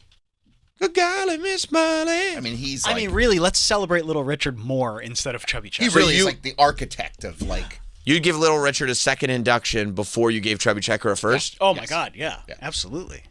Jerry Lee Lewis. I mean, he's a little bit of a creep, but... James Brown. Of course. I mean, James Brown. I remember, I think he should get an induction just for that time he was, like, on, like, coke when he was on CNN. Well, I don't know why after. Yeah, I don't know why after. That was a low point in his life. It's a good interview. That's not a musical achievement. Remember? I don't know why you have to... I mean, Mike, you remember that, right? When James Brown was on CNN? No, I was... Oh, yeah. I'm about to look check it up out James Brown on CNN on drugs. Come on. And I would definitely say... We're celebrating. Yeah, we're celebrating. I am, too. That's a low point in You his wouldn't life, say if they took an interruption in the Rock and Roll Hall of Fame to say, now we want to do like a kind of a special induction... We'd like to induct moments. No, we're not. No, this isn't wrestling. We're not doing. We want to induct moments. We're not doing matches. Which should. There's great moments. We've run out of people. No, they got people. No. We didn't put Batista in yet.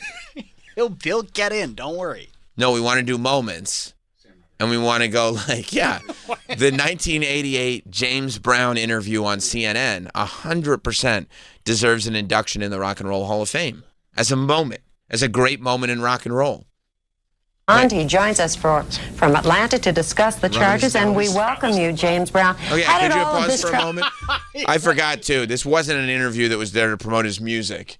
He was there to address criminal charges. Oh, yeah. Sam. He's being such an asshole. I mean, James Brown is one of the all-time greats. This isn't a great interview. This isn't one of the all-time great moments in media. I don't think he probably would look back at his life and be like, this is one of my finest moments. For you, as a consumer of media, is this not one of the greatest things that's ever happened? Yeah, it's really funny. But... Well, then will you please stop interrupting it? Mike, as you were. I'm sorry about Troy's outburst. Trouble began. Living in America. There's nothing wrong. Nothing wrong at all. You're not in any difficulty, but you're out on bond. No, I'm not. Have all the charges been dropped? Yeah, I'm out on love. Well, are you out on love or out of love? Which is it? Out on love. Out on love. Alone from night to night, you find me. Now, James, this isn't the first time you and your wife have had a problem. Are the two of you going to be able to work this out? Let's talk about some music. You want to talk about music, and you don't want to talk about what happened? No, it's all over. Well, let's talk about your tour. When are you leaving? We're leaving tomorrow. And where are you going? Rio de Janeiro and Sao Paulo. Brazil. Now, your fans will have read all about this, James. Aren't you concerned about that? No, Dankeschön. I'm concerned because there's nothing wrong. And what are you going to say to your fans when they ask you some questions about it? I'm going to say I feel good. Papa's got a brand new bag. It's a man's world.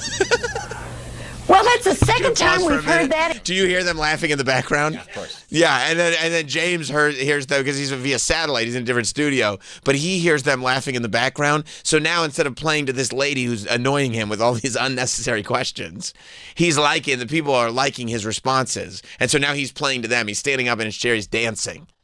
And meanwhile, the sunglasses that he's wearing are like, like when you have like a table saw. Right. You're sawing like a piece of wood. Right. They're like almost goggles, protective goggles. They almost look like a very early version of like the Apple helmet, where it's a reflection of his eyes. It's not even really.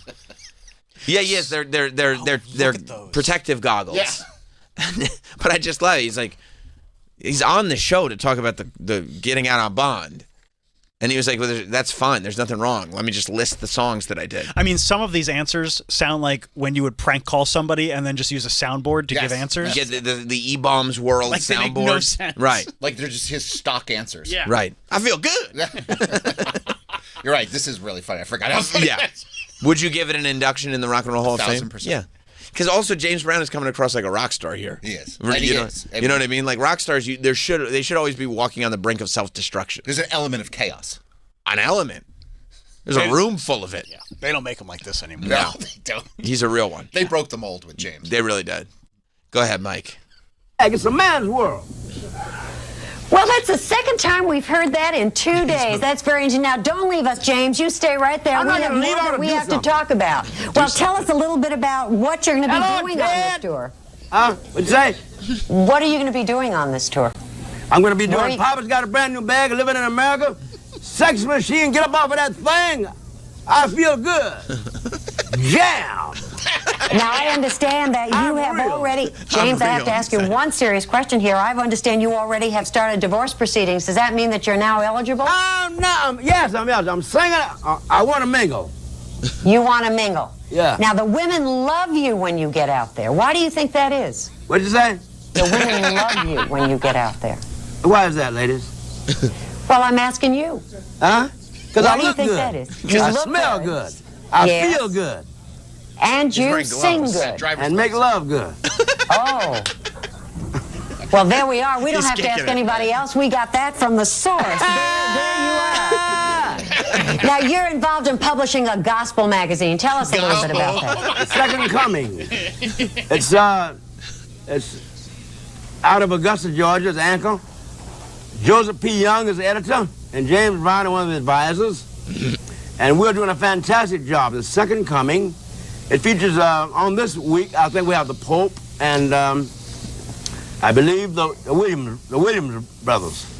Mm-hmm. And next week we're going to have Reverend Al Sharpton, I think, on the cover. Mm-hmm. And we'll be doing a lot of good things, and hopefully we'll get Brother Ted Turner on the cover. He's on CNN. Ted, where you at? James, we want to thank you for being with us today Wait and a giving minute, us I an just got opportunity. here. Oh, is there something more you want to say that we haven't I want covered? to say a lot of things. Okay, I go love ahead. You. I love America. I love everybody. Well, I feel good. It sounds to me as though you're not troubled by any of this at all. This is a man's world. You still got it. Thanks for reminding us of that. Every once in a while, we forget. Get up but off we've of that remembered again. James, good luck on your tour. Thanks for being with us. I guess we're going to hear lots more. Hasta luego. Hasta luego. Legend. Hasta luego. I forgot all about I forgot all about this too. Isn't it great that it was top of mind for me? Incredible. Yeah, no, it's one of my favorite things that's ever happened. I love James Brown. Yeah. This just took it to a whole new level. I mean, can you imagine, like, you're on a news show, they're trying to get you for whatever, like, domestic disturbance that you had, you're out on bond, and you're telling the interviewer to get up off of that thing. And by the way, this interviewer, she's putty in his hands. Yeah. He's completely, like, she's trying to get to the real bottom of these charges. And he's like, what's going on, sweetheart? And she's like, oh, who, me? I make love good. I make love good. And she's like, ah! Yeah, she can't believe it. It's no wonder you see that. And this is 88. Like, this is deep into the career. Yeah. And he's still got it. I mean, man. So, yeah, I mean, look, does Chubby Checker deserve to be in the Rock and Roll Hall of Fame? No. Yes. Oh. Does this moment... I love that CNN also put it on their own YouTube channel. Yep. It's not like you have to dig deep for it. Let's go to Andy in South Carolina. What's up, Andy? Hey, Sam. How's it going? So good. I just have 2 quick points. First one, fuck Chubby Checker. The twist isn't even his song. It's What? a cover. What? Yeah. Yes, it's a Hank Ballard and the Midnighters song that he wrote in 59 and then Chubby Checker covered in 60. Well, listen, I mean, if Chubby Checker did it right, he did it right. Twist and Shout was not the Beatles song, but they did it. And then Chubby Checker did it even better. Yes, but more importantly, I think it should be noted that in 2012, Chubby Checker sued Hewlett-Packard over a Palm Pilot app called Chubby Checker, where you could enter how big your shoe size was, and it would estimate how big your dick was. Okay, I didn't realize that happened, but I'm glad he sued over it. There could be real confusion in the marketplace otherwise. He's a litigious man, Sam. Good. He should be. Thank you, Andy. I'm glad you brought that to our attention. You don't want confusion in the marketplace. This is a true story. It says here, you might have to go to a different website there, Mike. Routers doesn't want you going on and getting it for free. Reuters. Routers is something you use for internet. To try to get online. Yeah. This is a man's world. Yeah, baby. And by the way, he still sounds great. He's incredible. He was incredible to the end. Yeah. He's the hardest working man in show business. Wasn't there a story in Woodstock? Yeah. Didn't that where he would not go on that stage till he got paid? Yeah, he had in cash. Cash. And they're like waiting, like everybody's waiting. Because, bro, he comes from the old school. Oh, yeah, he's gotten fucked. Right, where it's like, I don't, this doesn't happen anymore. So, and this is not Woodstock 60s, this is 90s. 99. This is Woodstock 99. So here it is. The Chubby Checker settles a penis size app because of the confusion in the marketplace. Hewlett Packard last year selling the app under the punning title "The Chubby Checker," which is a true story. And he was able to get some money off of that, and he deserves some money off of that. HP. Yeah, you would think it's a real company. That's crazy. That's crazy for HP. I'm assuming that it was one of those where it was very early on into the idea of an app store, and because it was HP's app store. It was independently made, but it was HP's app store, and so HP has to get sued for it. And Chubby knows, I'm not going to sue the guy who made it. I'm going to sue the money. Yeah, that guy's got no money. Right, where's the money coming from? But yeah, I believe that is the story, that James Brown had to get a ton of cash before he got on stage, or he wasn't going to do it. And I think he was the opening.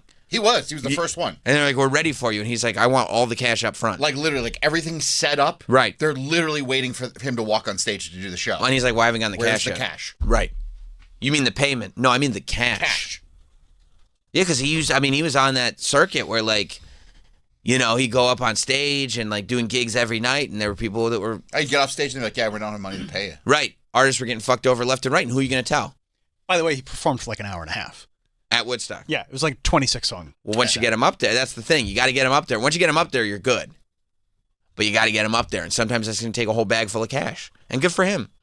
And that's one of those things for that Woodstock. People forget. I mean, you look at the Limp Bizkit and Korn, like that. Those are the shining moments. Kid Rock. Yeah.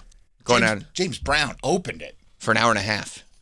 That's wild. He opened up with Get Up Off of That Thing. Oh, I bet that lady from CNN was going nuts. Oh, I remember. Those kids then they weren't appreciated. No, because in 99, no legend was being appreciated. No. It just wasn't a time for that. No.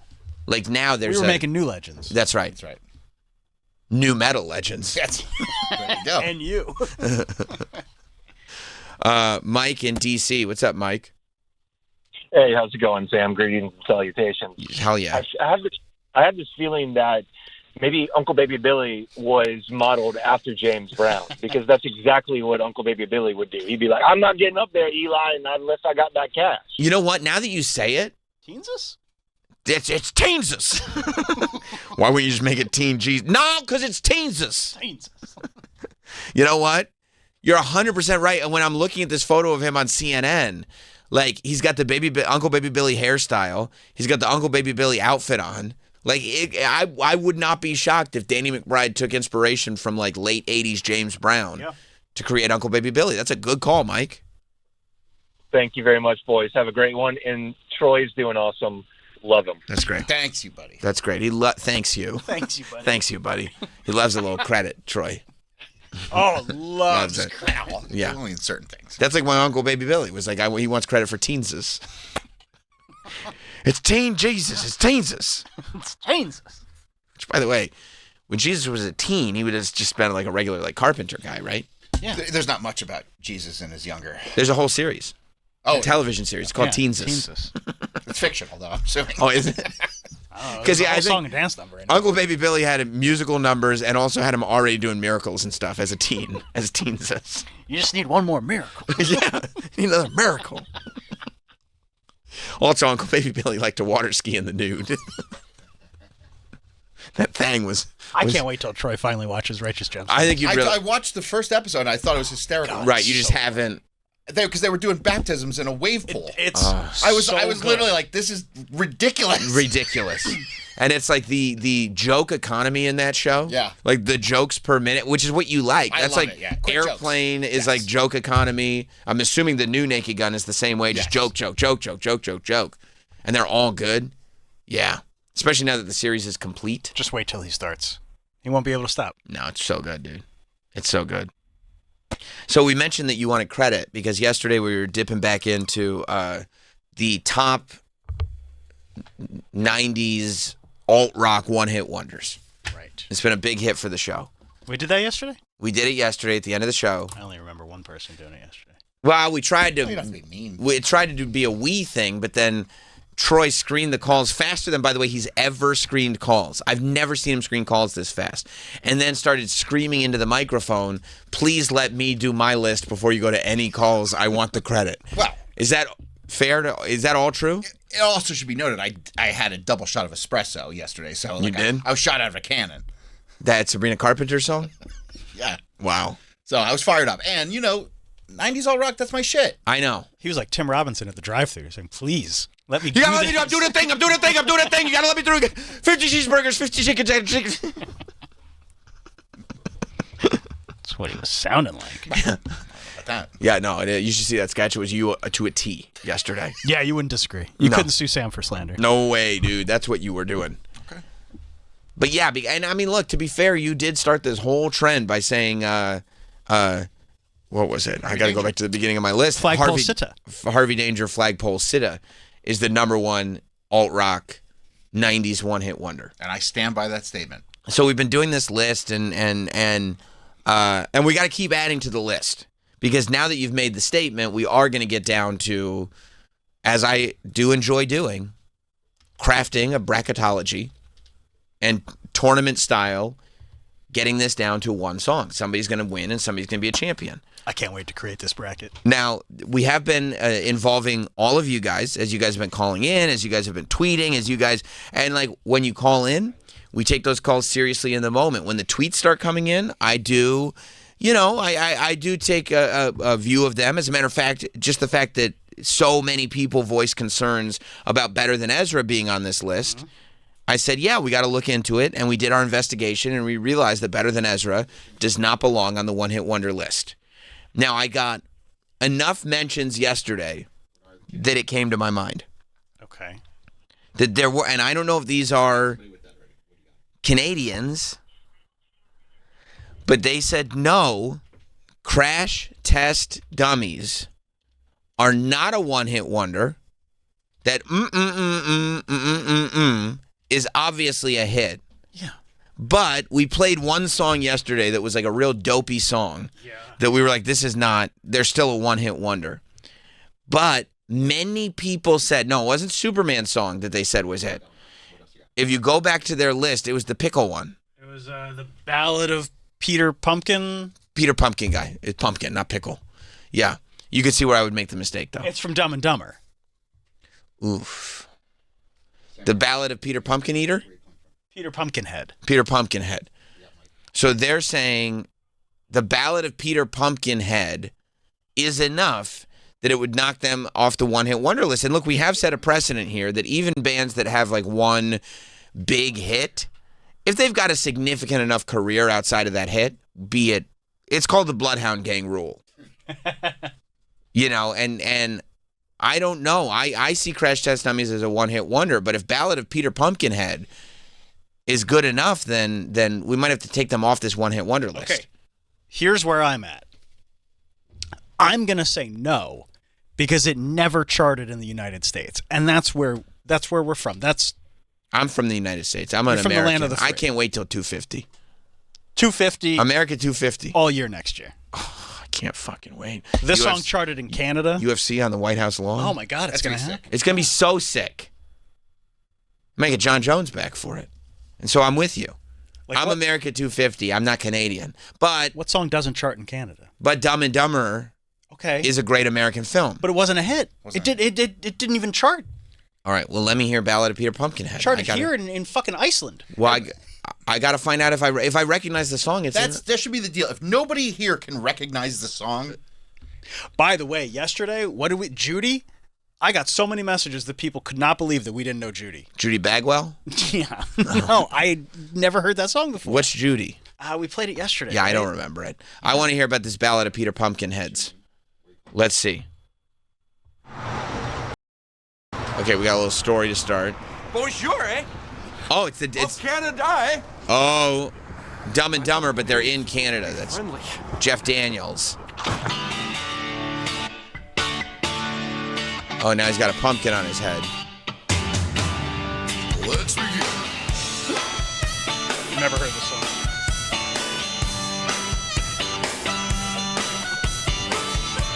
Peter Pumpkinhead came to No way, dude.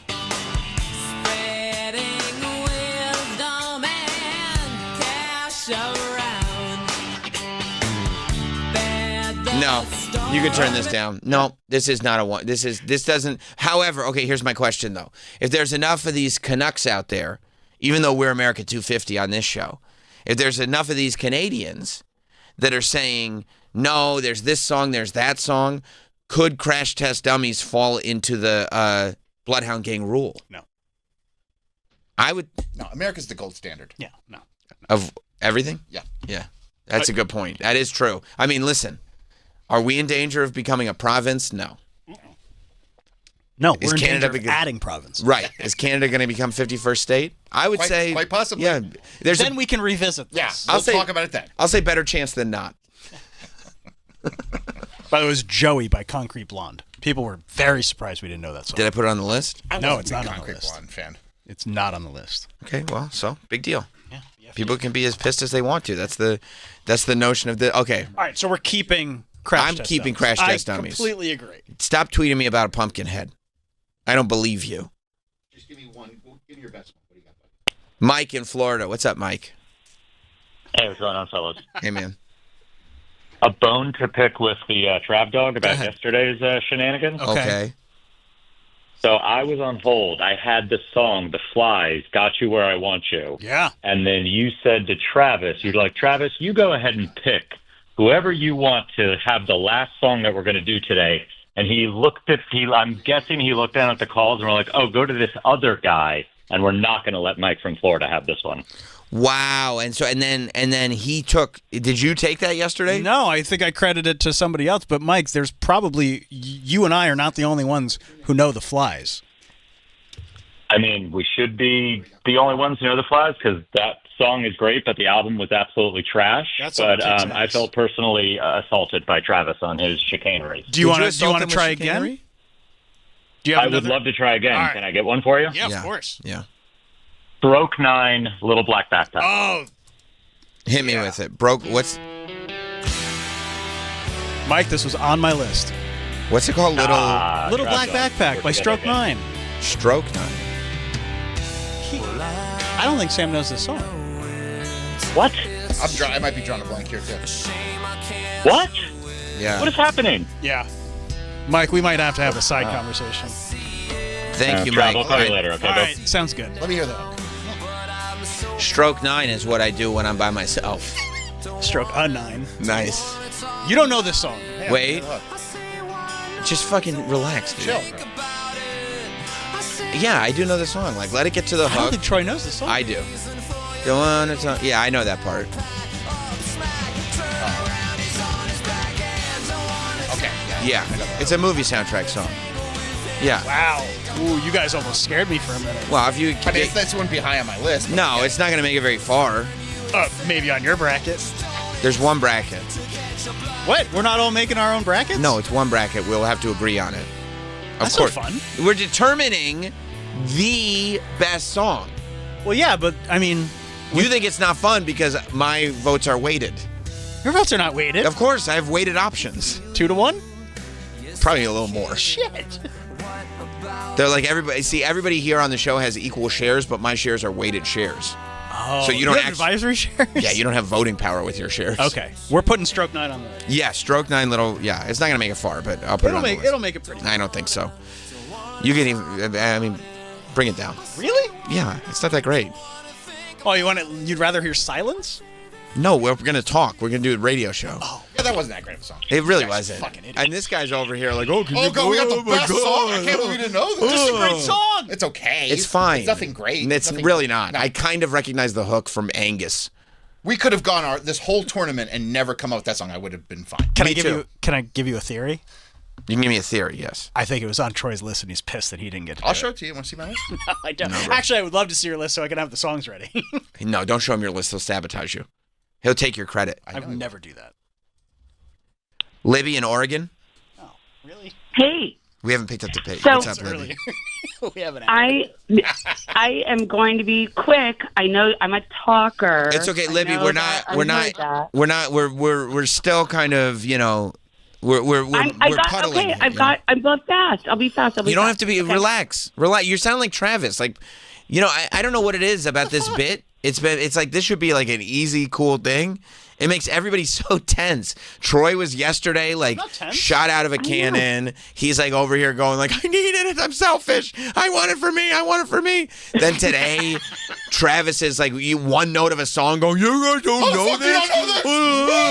And then Libby's over here going, fine, I'll talk fast. Like, relax, everybody. Let's be honest. Libby does tend to spin in circles. But that's why I took her call before I started really picking up the suggestions. Everybody tranquilo. I got it. Tranquilo, guys. All right, I'll chill. All right. No, not you. Pick up the pace, you. No, Troy, you're sending her for a loop. You're sending her mixed I don't signals. know what's going on. Just Libby, I want to know the rules. Just be you, Libby. I'm going to be me. Yeah. Okay, first thing, cranberries needs to be taken off the list. They have more than one head. Okay, cranberries was never been on the list, Libby. Don't make things up. Okay, then I just dreamt it. And then Libby, which song did you think we put on the list by Cranberries? There's so many. Zombie. I thought it was Zombie. Didn't you guys say that last week? Yeah, but they also and I was Linger. like, that can't be on the list. Yeah, they have Linger. Yeah, but that just comes off the top They of have our head. Salvation. Salvation's such a good That's song. a great song. I mean, Cranberries is on the list of just awesome bands. Yeah, we could just make a bracket about the Cranberries. Yeah. I agree. So, okay, so here's what I That might be how we separate the semifinals and the finals. We just do our Cranberries bracket. There you go. Okay. So if this is what I'm picking up the vibe from you boys. Nice. That if it has a guitar or a drum, and how Troy always says it slaps, the young guys, how they talk. Yeah. Then it would be on the list. All right. So I've got Libby, what rock songs don't have a guitar or a drum? Well, some of them don't. Some of them are like Name one alt rock song that doesn't have a guitar in it. It's alt rock, Libby. Do you listen to the show? Exactly. So name So one. I want to know if mine fit. Okay. So I have the Wallflowers. No. One Headlight. They've got more than one song. They got so many songs. Do the Wallflowers Do you have think so that many they're more songs? Probably popular? have 3. Okay, let's look at the Okay. Wallflowers because you said so many. Now I'm curious. One Headlight. Right. I don't know. Sixth I only Avenue know Heartache. one. That's 2 right there. Heroes. Oh. And what's the last The one? Difference. Well, how does that one go? The only difference. Yes, that's 4. I don't know if that's ringing a bell, but it's at least 3. Yeah. Oh, and it's of course you know. Okay, then that's. And I then probably don't, do when I then hear Difference? it. Difference, yeah. Yeah, so Wallflowers. To me, the Wallflowers. I mean, Jacob is my favorite Dylan, Same. Are there others? and I don't know. Oh, you mean like the Columbine guy? They said no. I don't like that one. But they said he comes from a musical family. I think Jacob Dylan is the most talented Dylan. Same. Cool. The other one just mumbles. I Yeah, love that's right. nepotism. But what about Sixpence None the Richer? Kiss Me. Would that be on there? Because it does have a guitar and it does have drums. I have that on my list. That could possibly be a pop song. No, this was on. Well, okay. I know, kiss me. Yeah, we're playing it. I'm gonna We were hang up. confused what lyric you. What Libby, I'm gonna let you go, Libby. I gotta let you go. The callers can hear the music, right? Yeah, of course they can. Okay. Kiss me out of the beer Listen, barley. I had this on my list, but I understand if it doesn't make the cut because it's not Here's the thing. alt rock enough. But- check ChatGPT. But don't worry about Yeah, no. Troy's on Okay, the what right. does AI say? We'll at least put it into an account. I'm going to give AI a vote. Not the vote, but a vote. Okay. AI can be part of any conversation that we have. We love AI. Just in case. So here's my thing. Go ahead. We put Cardigan's Love Fool on the list. That's why I think this And has to go too. Honestly, I believe that... See, Cardigan's Love Fool made the list, though, because it was on the Romeo and Juliet soundtrack. This must have been on some sound. Of course, this is from She's All That. Oh, okay. Walking down the stairs, and Freddie Prinze Jr. is like, holy shit, she's a babe. But, before you write, she's a babe. But, however, I remember now, the reason I paused on this was because Romeo and Juliet, the Baz Luhrmann remake, was a much more alt-rock movie. She's All That was a very pop movie. So I don't know if K-Rock would have played this. I'm going way back and forth Because this was a big song of the time. This was number 2 in the U.S., number 2 on the adult contemporary AC. charts, number 2 on the adult chart, number 2 on the... Oh, number 1 on the pop chart. Pop. I don't think that there's enough balls. Oh, hang on. Hit me. Cardigans has more balls. We can't... No. They also have There She Goes. That's Sixpence None the Richer? Yeah. There She Goes is made by Sixpence None the Richer. Put that song on. You're blowing my mind right now. Sixpence None the Richer saying There She Goes. Hang on. Is that... I don't think that can be the same... No, because that's a dude singing that song. There she goes again. That's the song I'm thinking of. Hang on.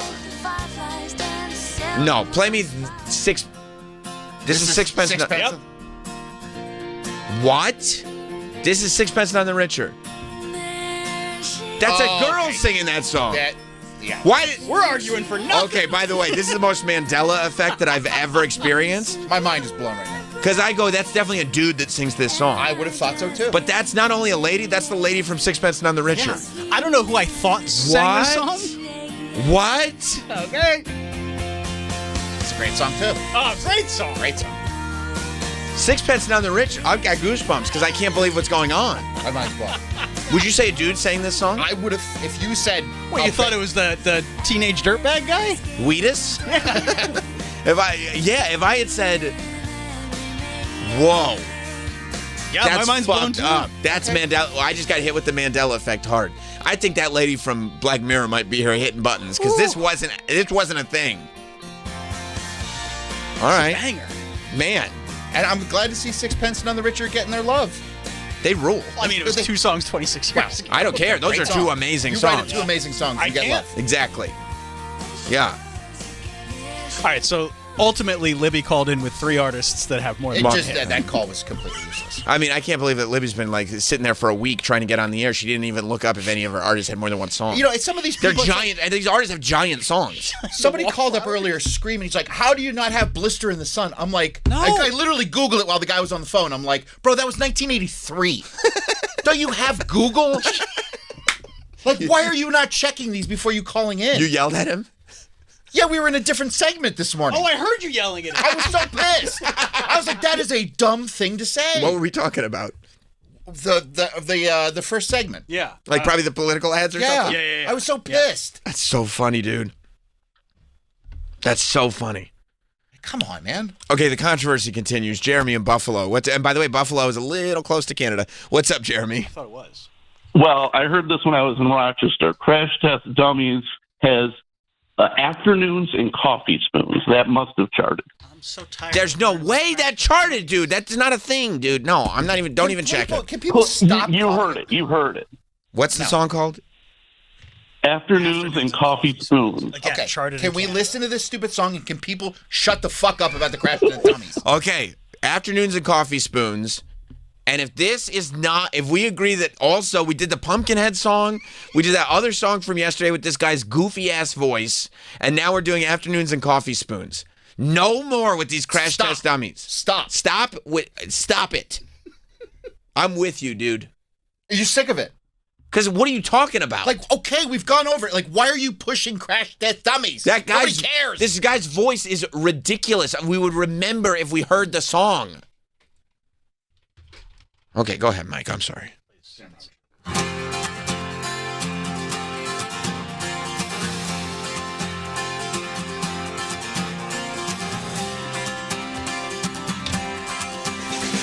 What is it that makes me just No, nobody's heard this song. We would remember. There's a breeze that makes my By the way, I hate this guy. He's and I think it's an unfair to him because of the context. But like, we would remember if we heard this guy's goofy voice singing more than one song. Troy. I've never heard this in my life. No, of course not. They're one hit. Sorry, hey, everybody who's, I understand. Turn it down, Mike. Turn it off. I understand that we are heard in Canada. I need everybody in Canada or the surrounding cities. That includes upstate, like if you're near Canada. and you're picking up Canadian radio waves. You guys fix the game. Yeah. All your radio stations legally have to play Canadian artists. It's rigged. It doesn't count as hits. No. It doesn't count, okay? Like, nobody knows those songs. God, we're 20 minutes in. We've only added one song. Nobody knows those Crash Test Dummies songs, and you were lied to because your government felt insecure about the amount of amazing music that America exports. There's entertainment. America can't be touched on entertainment. We export the best movies. We export the best music. We export the greatest radio shows. Sports, we're the best. Okay? We're the gold standard. I tried telling you this. You're 100% right. Sports entertainment. We're the global leader in all of that. You're forced to listen to Crash Test Dummies. Right. So you're sitting there going like, no, I heard a ton of Crash Test Dummies on the radio. Yeah, because your government lied to you. Your government convinced you. It was a psyop. And if you look at Kennedy's Alternative Nation playlist, you won't see that stupid song on there. No, of course you And that's where we started. Kennedy. She's the gold standard. She is the gold standard. Like when that song Everything I Do It For You came out and everybody was like, oh yeah, that guy's got a huge catalog. No, he doesn't. Canadian catalog. It's not the same. No, it's not. Come on, guys. Get with the program. Be real, dude. You're adults. Grow out of this childishness. So many great songs. I know. We're sitting here spinning our tails with fucking Crash Test Dummies. Who gives a shit? Also, my wife said that K-Rock did not play Kiss Me. However, that's a moot point because that other Mandela effect thing. Who knew? And Kiss Me, come on, man. Kiss Me is a great song. Yeah. I'm not saying it's not. It's one of my favorite songs ever. Ever? Ever. Now you know that you love 2 Sixpence None the Richer songs. Like, I'm a Sixpence None the Richer fan. That makes you a fan. That does. Like, I would go see them. Because I'm going to get both. There she goes. I would 100% go see that band. And they play one of those 2 songs, and I go, they got another one. They got another one. Chill. No, just wait for the encore. All right. Sam, what are you doing tomorrow night?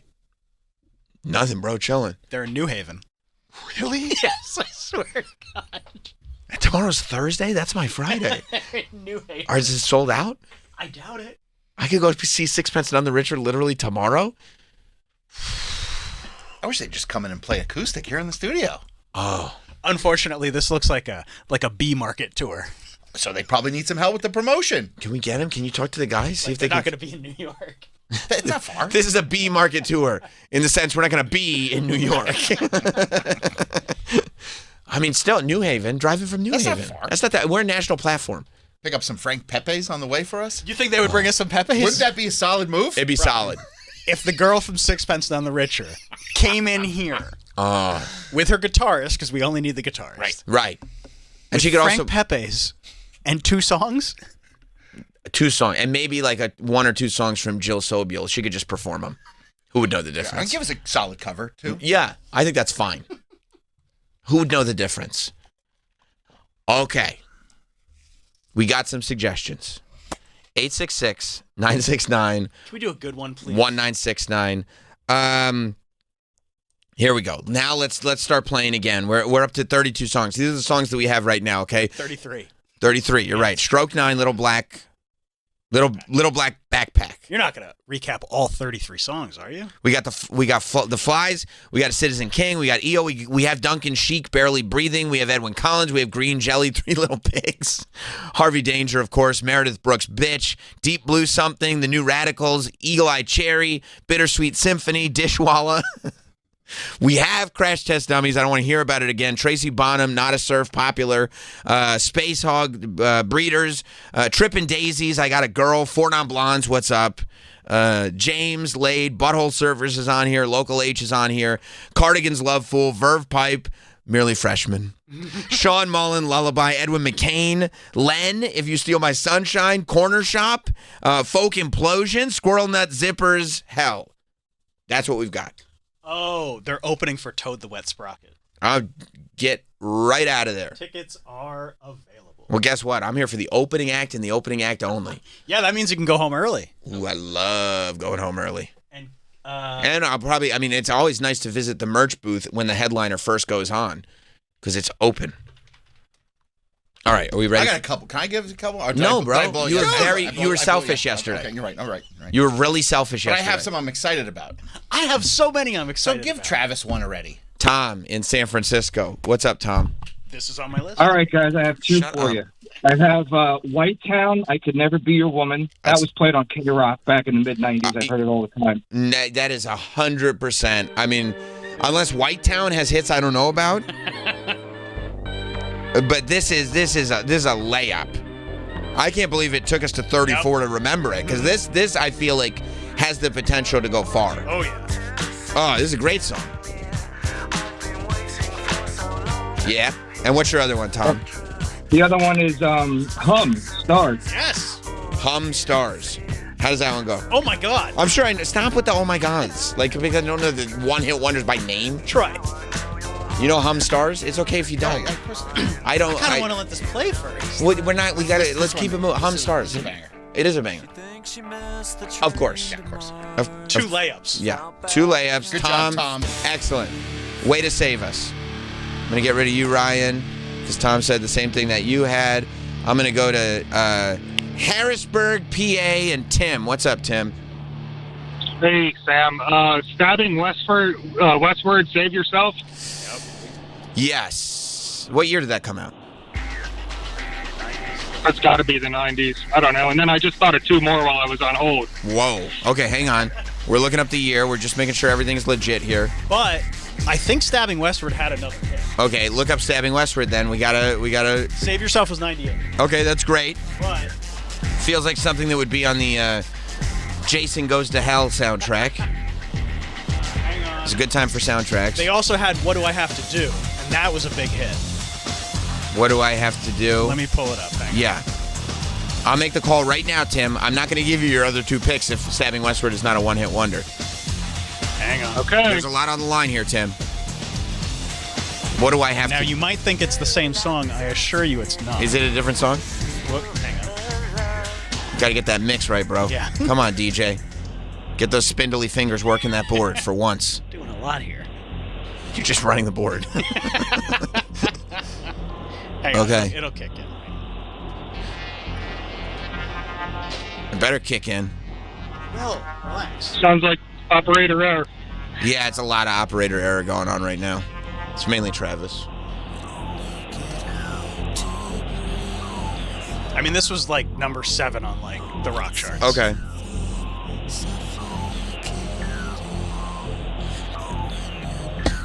I mean, look. Let's go. Come on. Thank you, Tim. It's enough. Kick in. Huh? Needs to kick in. Yeah. But if this ranked number 7, I can already tell you Yeah. Stabbing Westward's not making it. All right, so we'll just stop playing. Yeah, I mean, this guy, I mean... Just get to the chorus so we can hear it. I think that's another band Adriana's going to book in her new venue.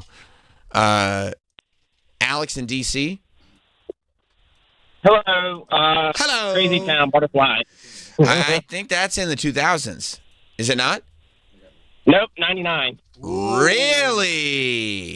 Yep. It's on 90s on 9. Shit. Well, look it up. I mean, no, 90s on 9 will fudge some numbers, okay? You think though? 100%. Rich Davis will politic to get songs on. When did Butterfly... 1999. It's credited 99. Okay, sorry, Rich. It's making it then. This is like... I'll tell you right now, when this song came out, it was the death of K-Rock. That when this would air on K-Rock, it was when we all realized it's over. This is actually the... It's actually really important that this one-hit wonder is on this list. I think so, too. Because this is the end. It is.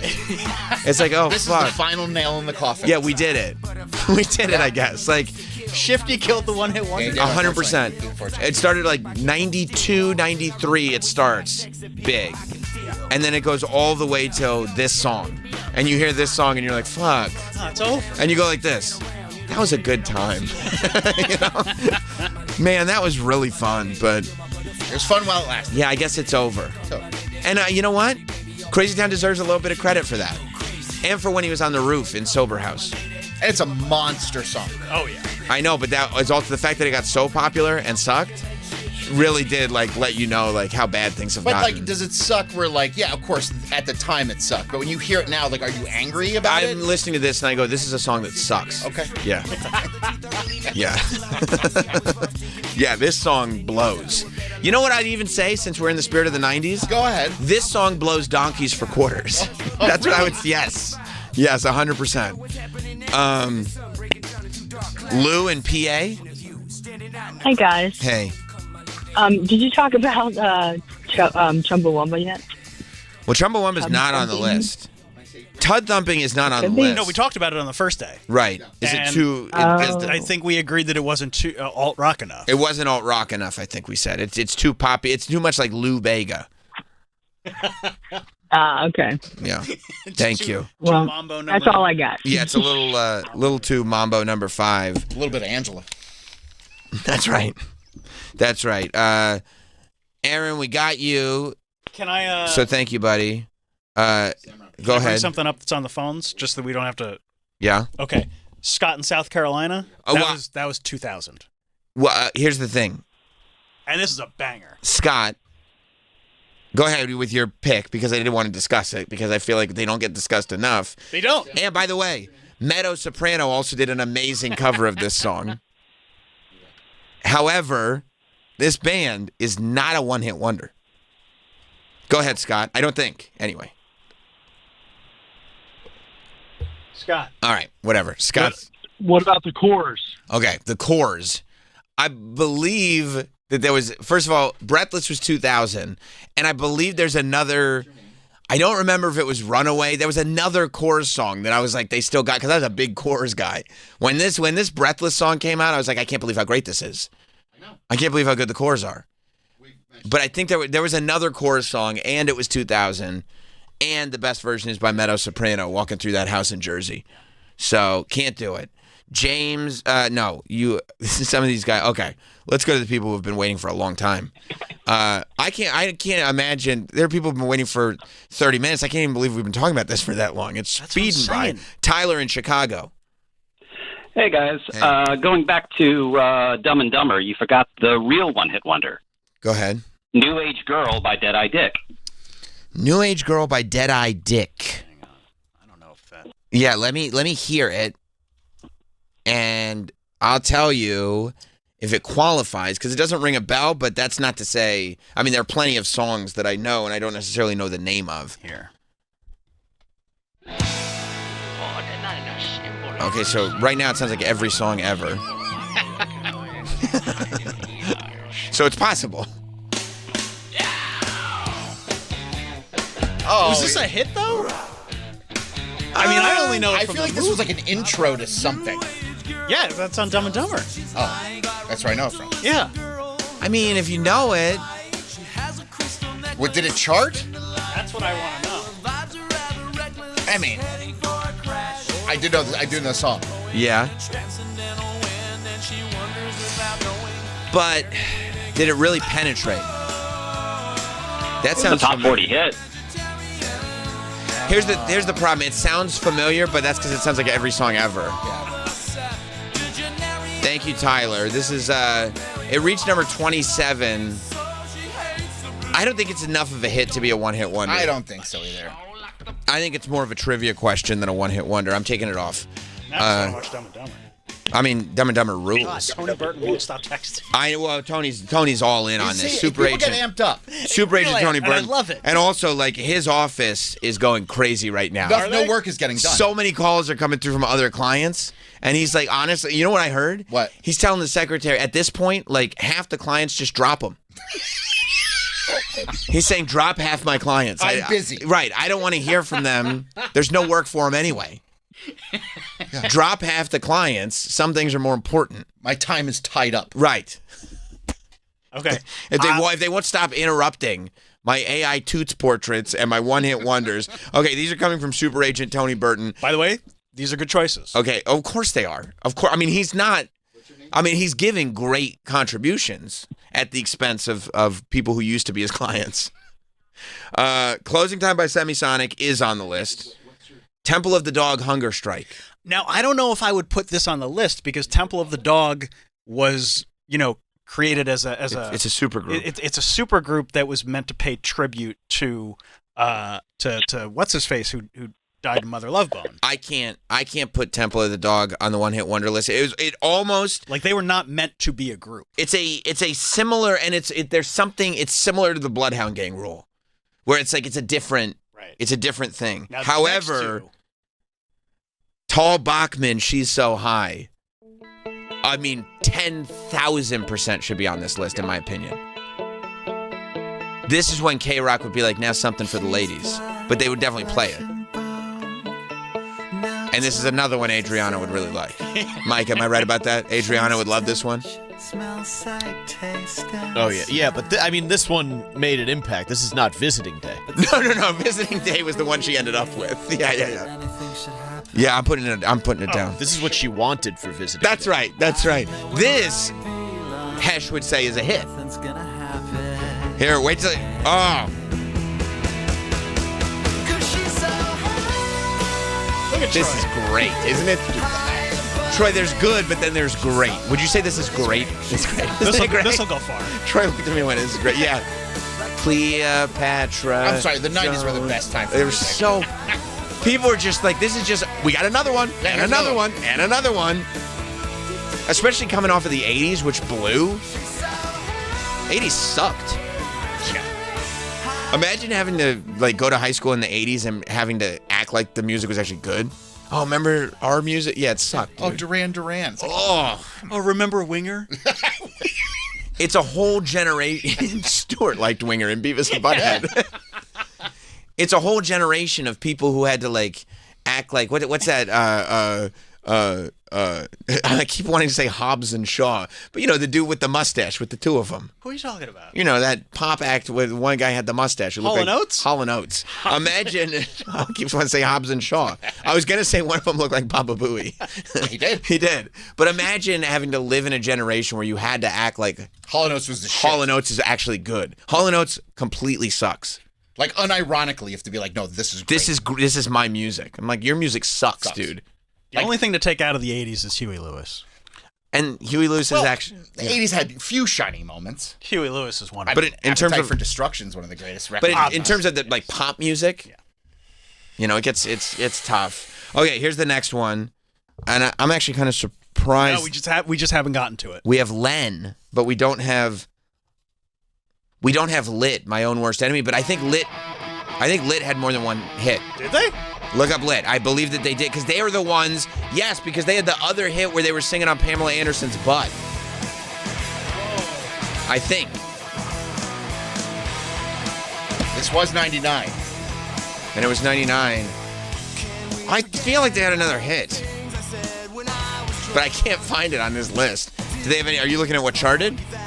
Miserable was number 3 on the alt charts. Can you play Miserable?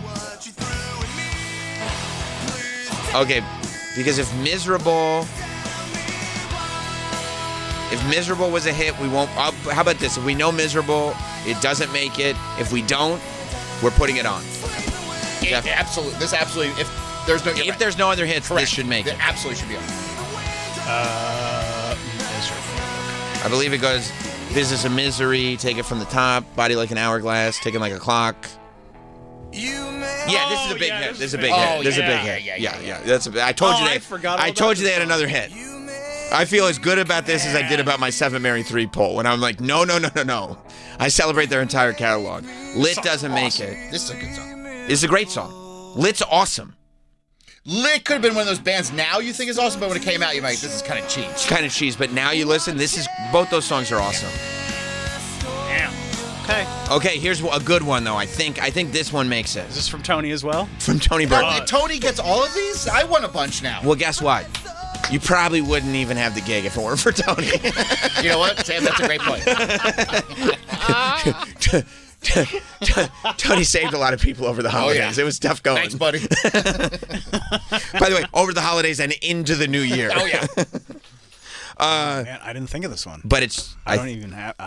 Hang on. Everything You Want, Vertical Horizon. Yeah, that's a good I'd one. have to... I'm not... Hang on. She's everything you want. She's everything. Yeah.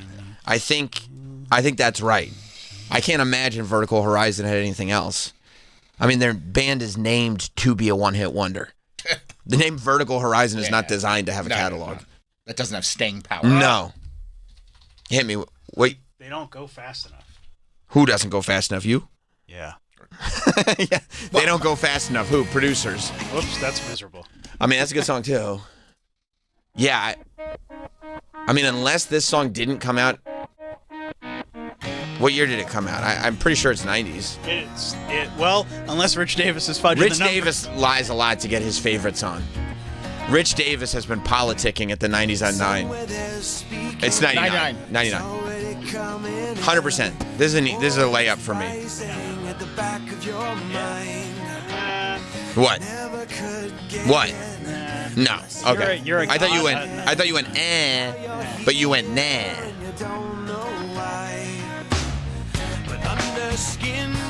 Do we give Troy one so he shuts up? No, I'm going to the calls because I got one that I like. Okay. Sorry, bro. You can turn that down a little. Timmy in Tampa. Hey, I got a couple for you. If you like one, I'll give you another.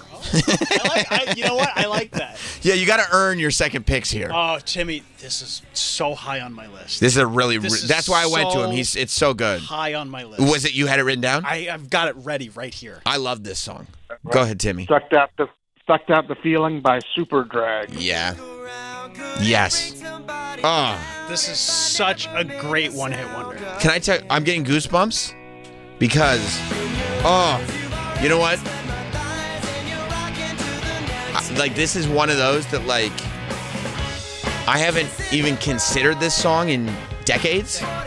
Same. But I'm literally going to make sure, like, this is going to be a new driving around song for me. That's a great choice. Because I forgot.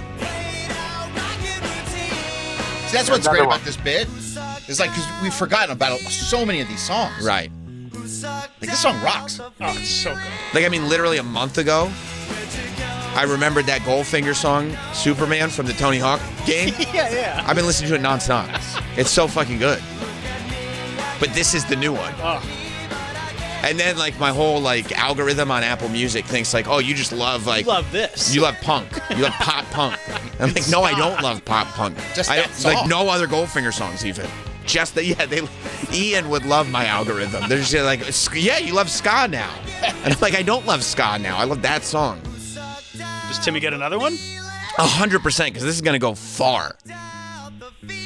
What's All up? right. What's the I second got Plowed by Sponge. Oh, but Sponge had more than one hit. Yeah, Sponge is not. I don't feel like Sponge is a one-hit wonder.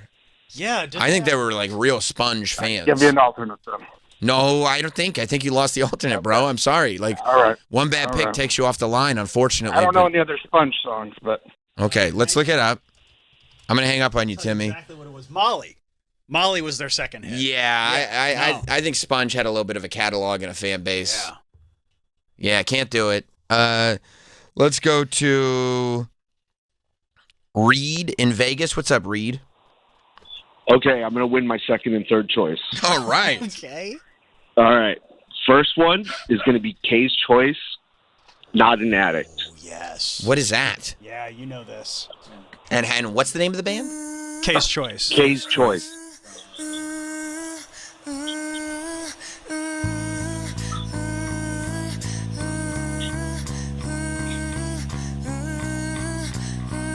This is a great pick.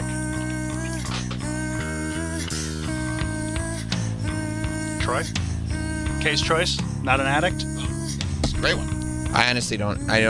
You will when it Yeah, I'm sure I will.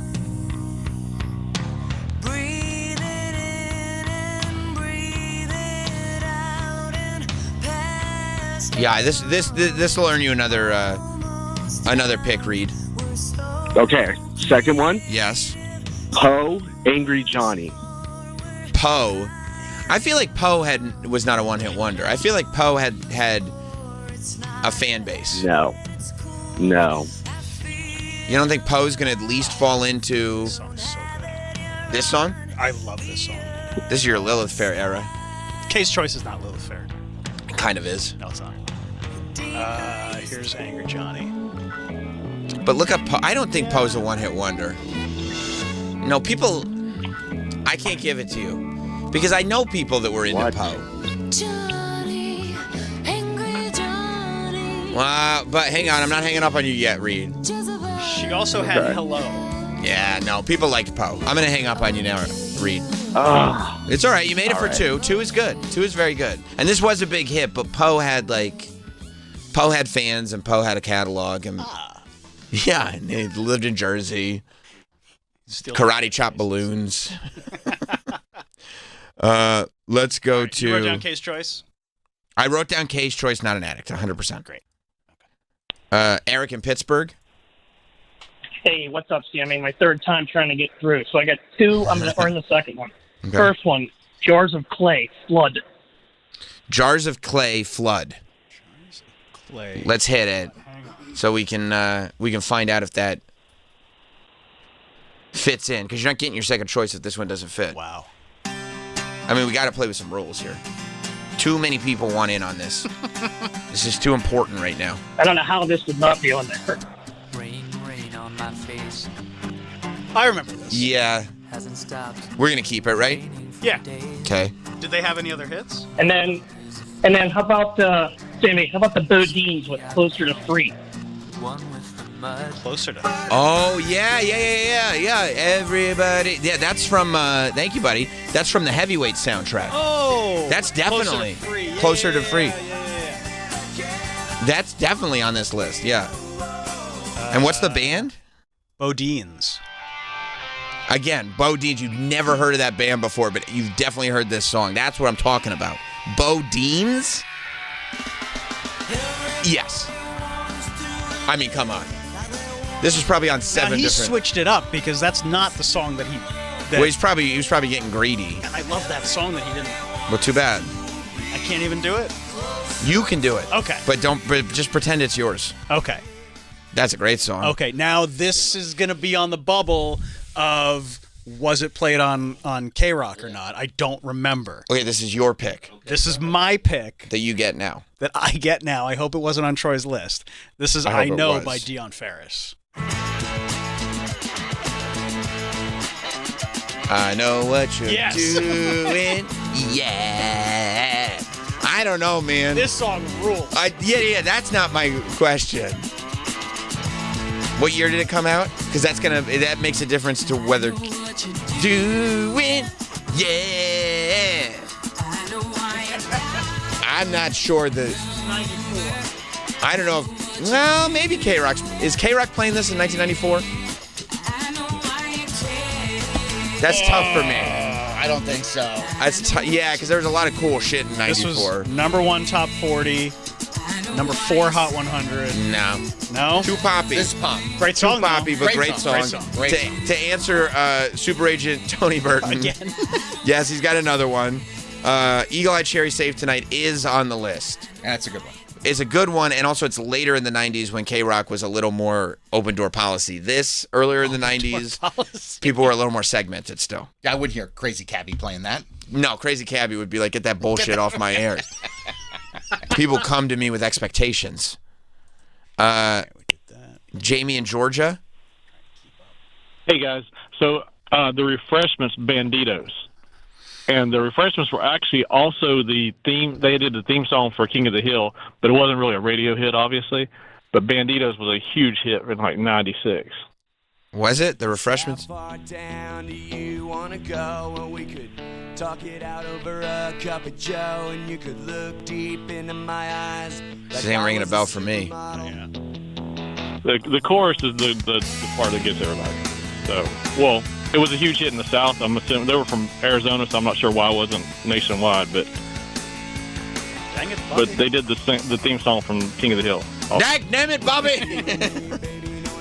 It sounds like the theme song for King of the Hill. That's all I'm getting. These guys do the theme song for King of the Hill? Yeah, that's.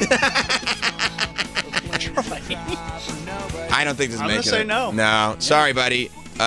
Do we give one to Troy? Yes. Oh, you guys are the best. Yes. Hang on, let me put this caller. Hang on, buddy. We'll get to you. All right. Oh, there's so many here. What do you like, Troy? What would you like? What would you like? I'm gonna. This is a good one. Okay. Good. Gigi Ta. Gigi Ta? Whoever You Are. Whoever You Are by Gigi Ta? Gegggytah. Okay. Guitar. Whoever you are? I don't think I've ever heard this. This ain't ringing a bell for me. Again, they love their intros in the 90s. Oh, yeah. They do. No, that's why we give it a chance. Yeah. I mean, this is feeling a little dancey. Yeah. I mean, you have a skip ahead part of it. He's sweating. Troy is sweating. He got one pick. And it's not landing. Yeah, wait. This is the one you chose. Well, I have a lot. You put me on the spot. I might have to put you back on the phones, buddy. This is a big song. This is like snow level stuff. Right? This doesn't feel very rock to me. Sam, can I do you a favor? Oh, you hit it right at the hook. It was right at the hook. Right at the hook. He turned it off.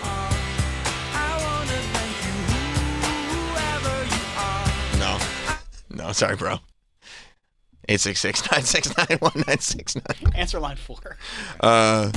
Let's get. Sorry, buddy. I mean, that one didn't land for us. That's the one you chose. That I don't. Okay, can I do another one?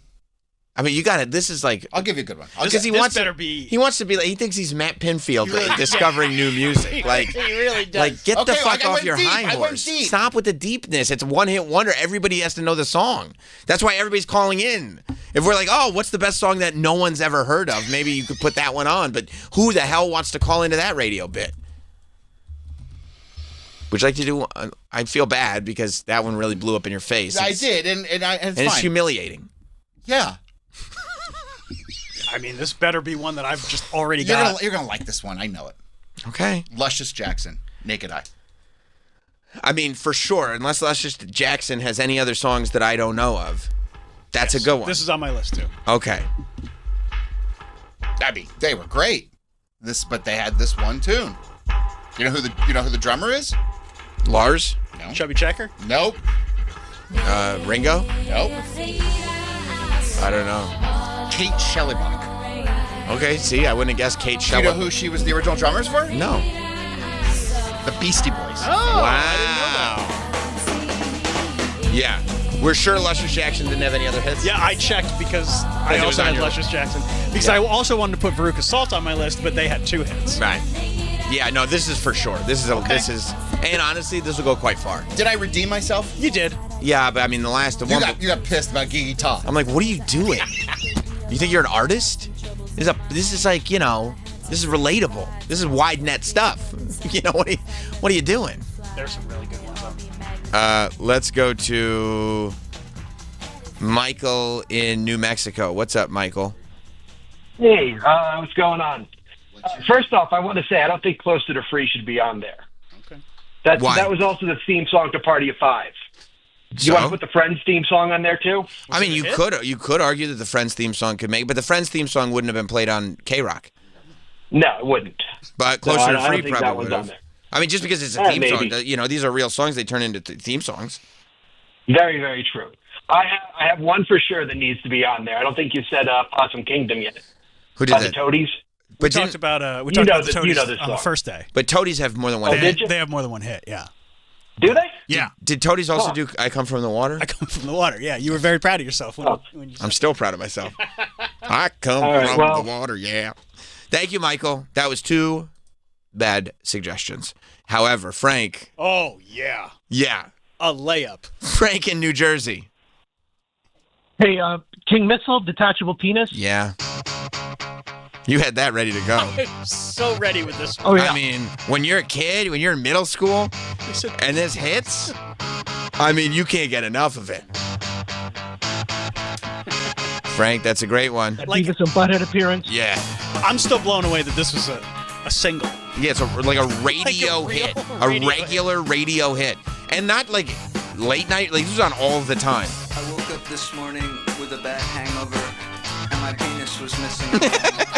This happens all the time. How do you pitch this to like... No, this is the lead single off the album. Handy a lot of the time.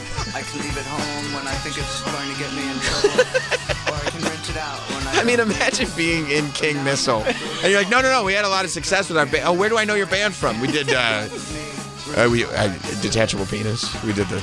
And I'm pretty sure that's going to be the lead single. What song was? We did the. We got very famous. Detachable Penis was the song.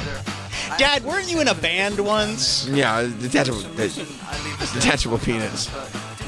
Do you see what's on the hotline?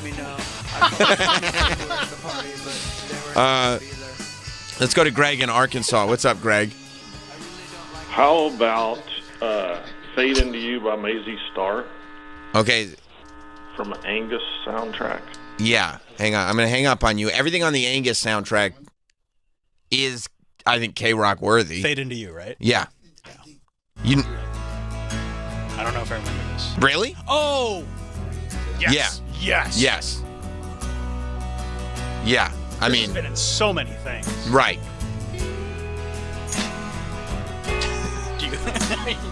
I like that you put where he was from. He told you, okay. Oh, yeah. Okay, Super Agent Tony Burton from Manhattan. What's going on? Hi, first time, long time AI creator. Do you guys have? First of all, we have to publish this list somewhere. The list is getting so long and so wieldy that you have to have this so everyone can see this list. So our plan, I think, is that we're gonna right now. I'm counting. We're at 42, 43, 44, 40. We're at 46 songs. Right. And I think we're taking this to 64 so that we can do a proper bracket. But we will then, whether on some kind of public You have 46? playlist. I have 46. I have 45. Well, we'll have to meet. But yeah, we will at some point. Yeah, put everything together. Yeah. We have to see what's going on. It's do you have Duncan Sheik? Oh, yeah. I got that ready. Duncan Sheik, Barely Breathing, is on the list. Yeah. Okay. Yes. Yeah. And then this one, this might be controversial or not, but the Mighty Mighty Boss Tones. They have a couple songs. Yeah. I think that they have more. I think this falls into the Danzig category where this was just a band that had a song. I call they it were the huge, Bloodhound Gang. The Bloodhound Gang rule. Yeah. I think that this is going to fall for the Bloodhound Gang rule. I mean, Someday I Suppose. Someday I Suppose was huge. That was a big song, King. too. I think they wrote the Rascal King for Ian Fidance. I think so, too. It's a good call, though, Tony. Yeah, Great this is an amazing song. Actually, the Rascal King is Mr. Toots. That's right. That's right. I told Tony if he couldn't get me a gig here at Sirius, see if the Mighty Mighty Boss Tones need a new dancing guy. You know that dancing guy that they had in his suit? Interpretive dance. Yeah. So good. If they need somebody that'll skank on stage for them. Yeah, you're way too busy to be dancing, so you can't do that. You're probably right. Just to put an emergency podcast for dancing. Maybe every other weekend or something like that. So, No. Listen, we'll talk about that later. But listen, I stand on my other picks. I just wanted to make sure that those got through. So you're doing a great time, and thank you for taking the call. Okay, thank you. Goodbye. Bye-bye. That's a great song, but it just doesn't fit in. Okay, we also have Justin Stengel checking in. SiriusXM guest Justin Stengel? I don't know. I saw him on the board, but he texted in Justin Stengel. He, with clearly the very serious and not disruptive suggestion, submits, how about Nirvana? I think they had one hit before their lead singer passed. So, Justin, thank you for not helping whatsoever. Let's go to, controversy, Brian in Baltimore. Yes, you have to remove the Verve from the list. They have two charted songs. Well, the second one was The Lucky Man, number 16, charted at 16. Just because it charted at 16, if we don't know it. Yeah. And I think that all of us going by Travis's requirements. No, Travis does a bunch of in the US. Travis does a bunch of wiener statistician stuff. What the hell are you talking about? Like, I trust that the three of us in this room. Well, Mike's here too, but the three between Troy, Travis, and myself, I think that we have enough music knowledge of this era to legitimately say whether something is a hit or not. All right, well, let's listen. Okay, this is the Verve. The Verve did Freshman, or Verve Pipe did Freshman? No, the Verve did Bittersweet Symphony. Okay. I'm already saying I don't think so. Wait for it.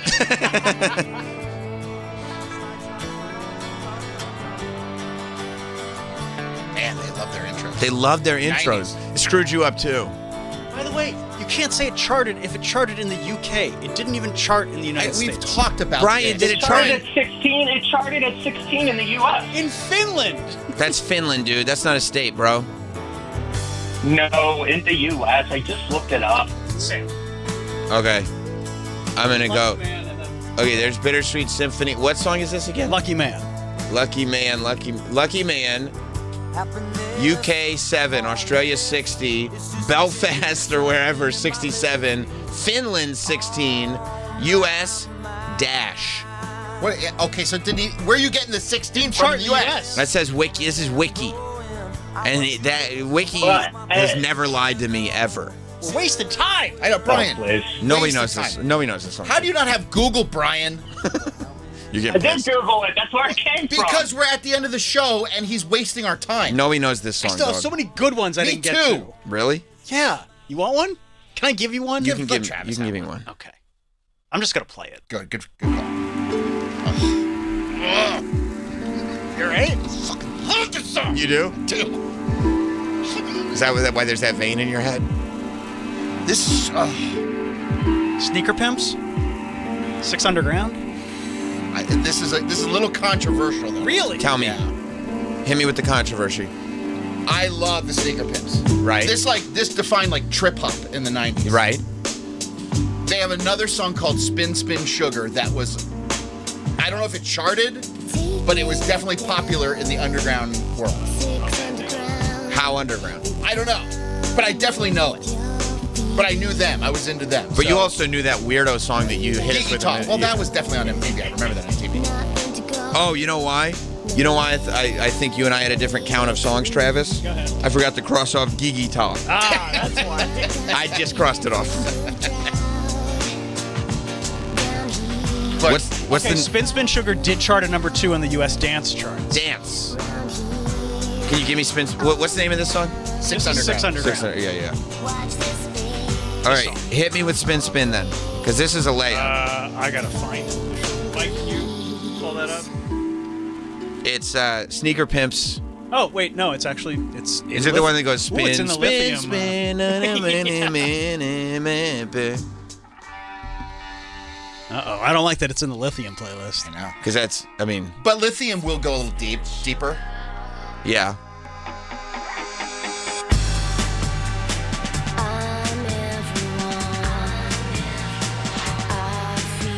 It kind of sounds familiar. I bet you it was in a movie. I'm sure.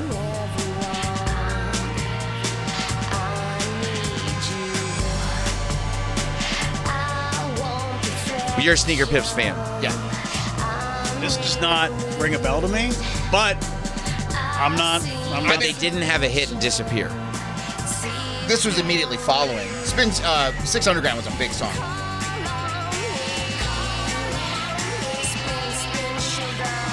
That sounds really familiar when she says spin, spin, sugar.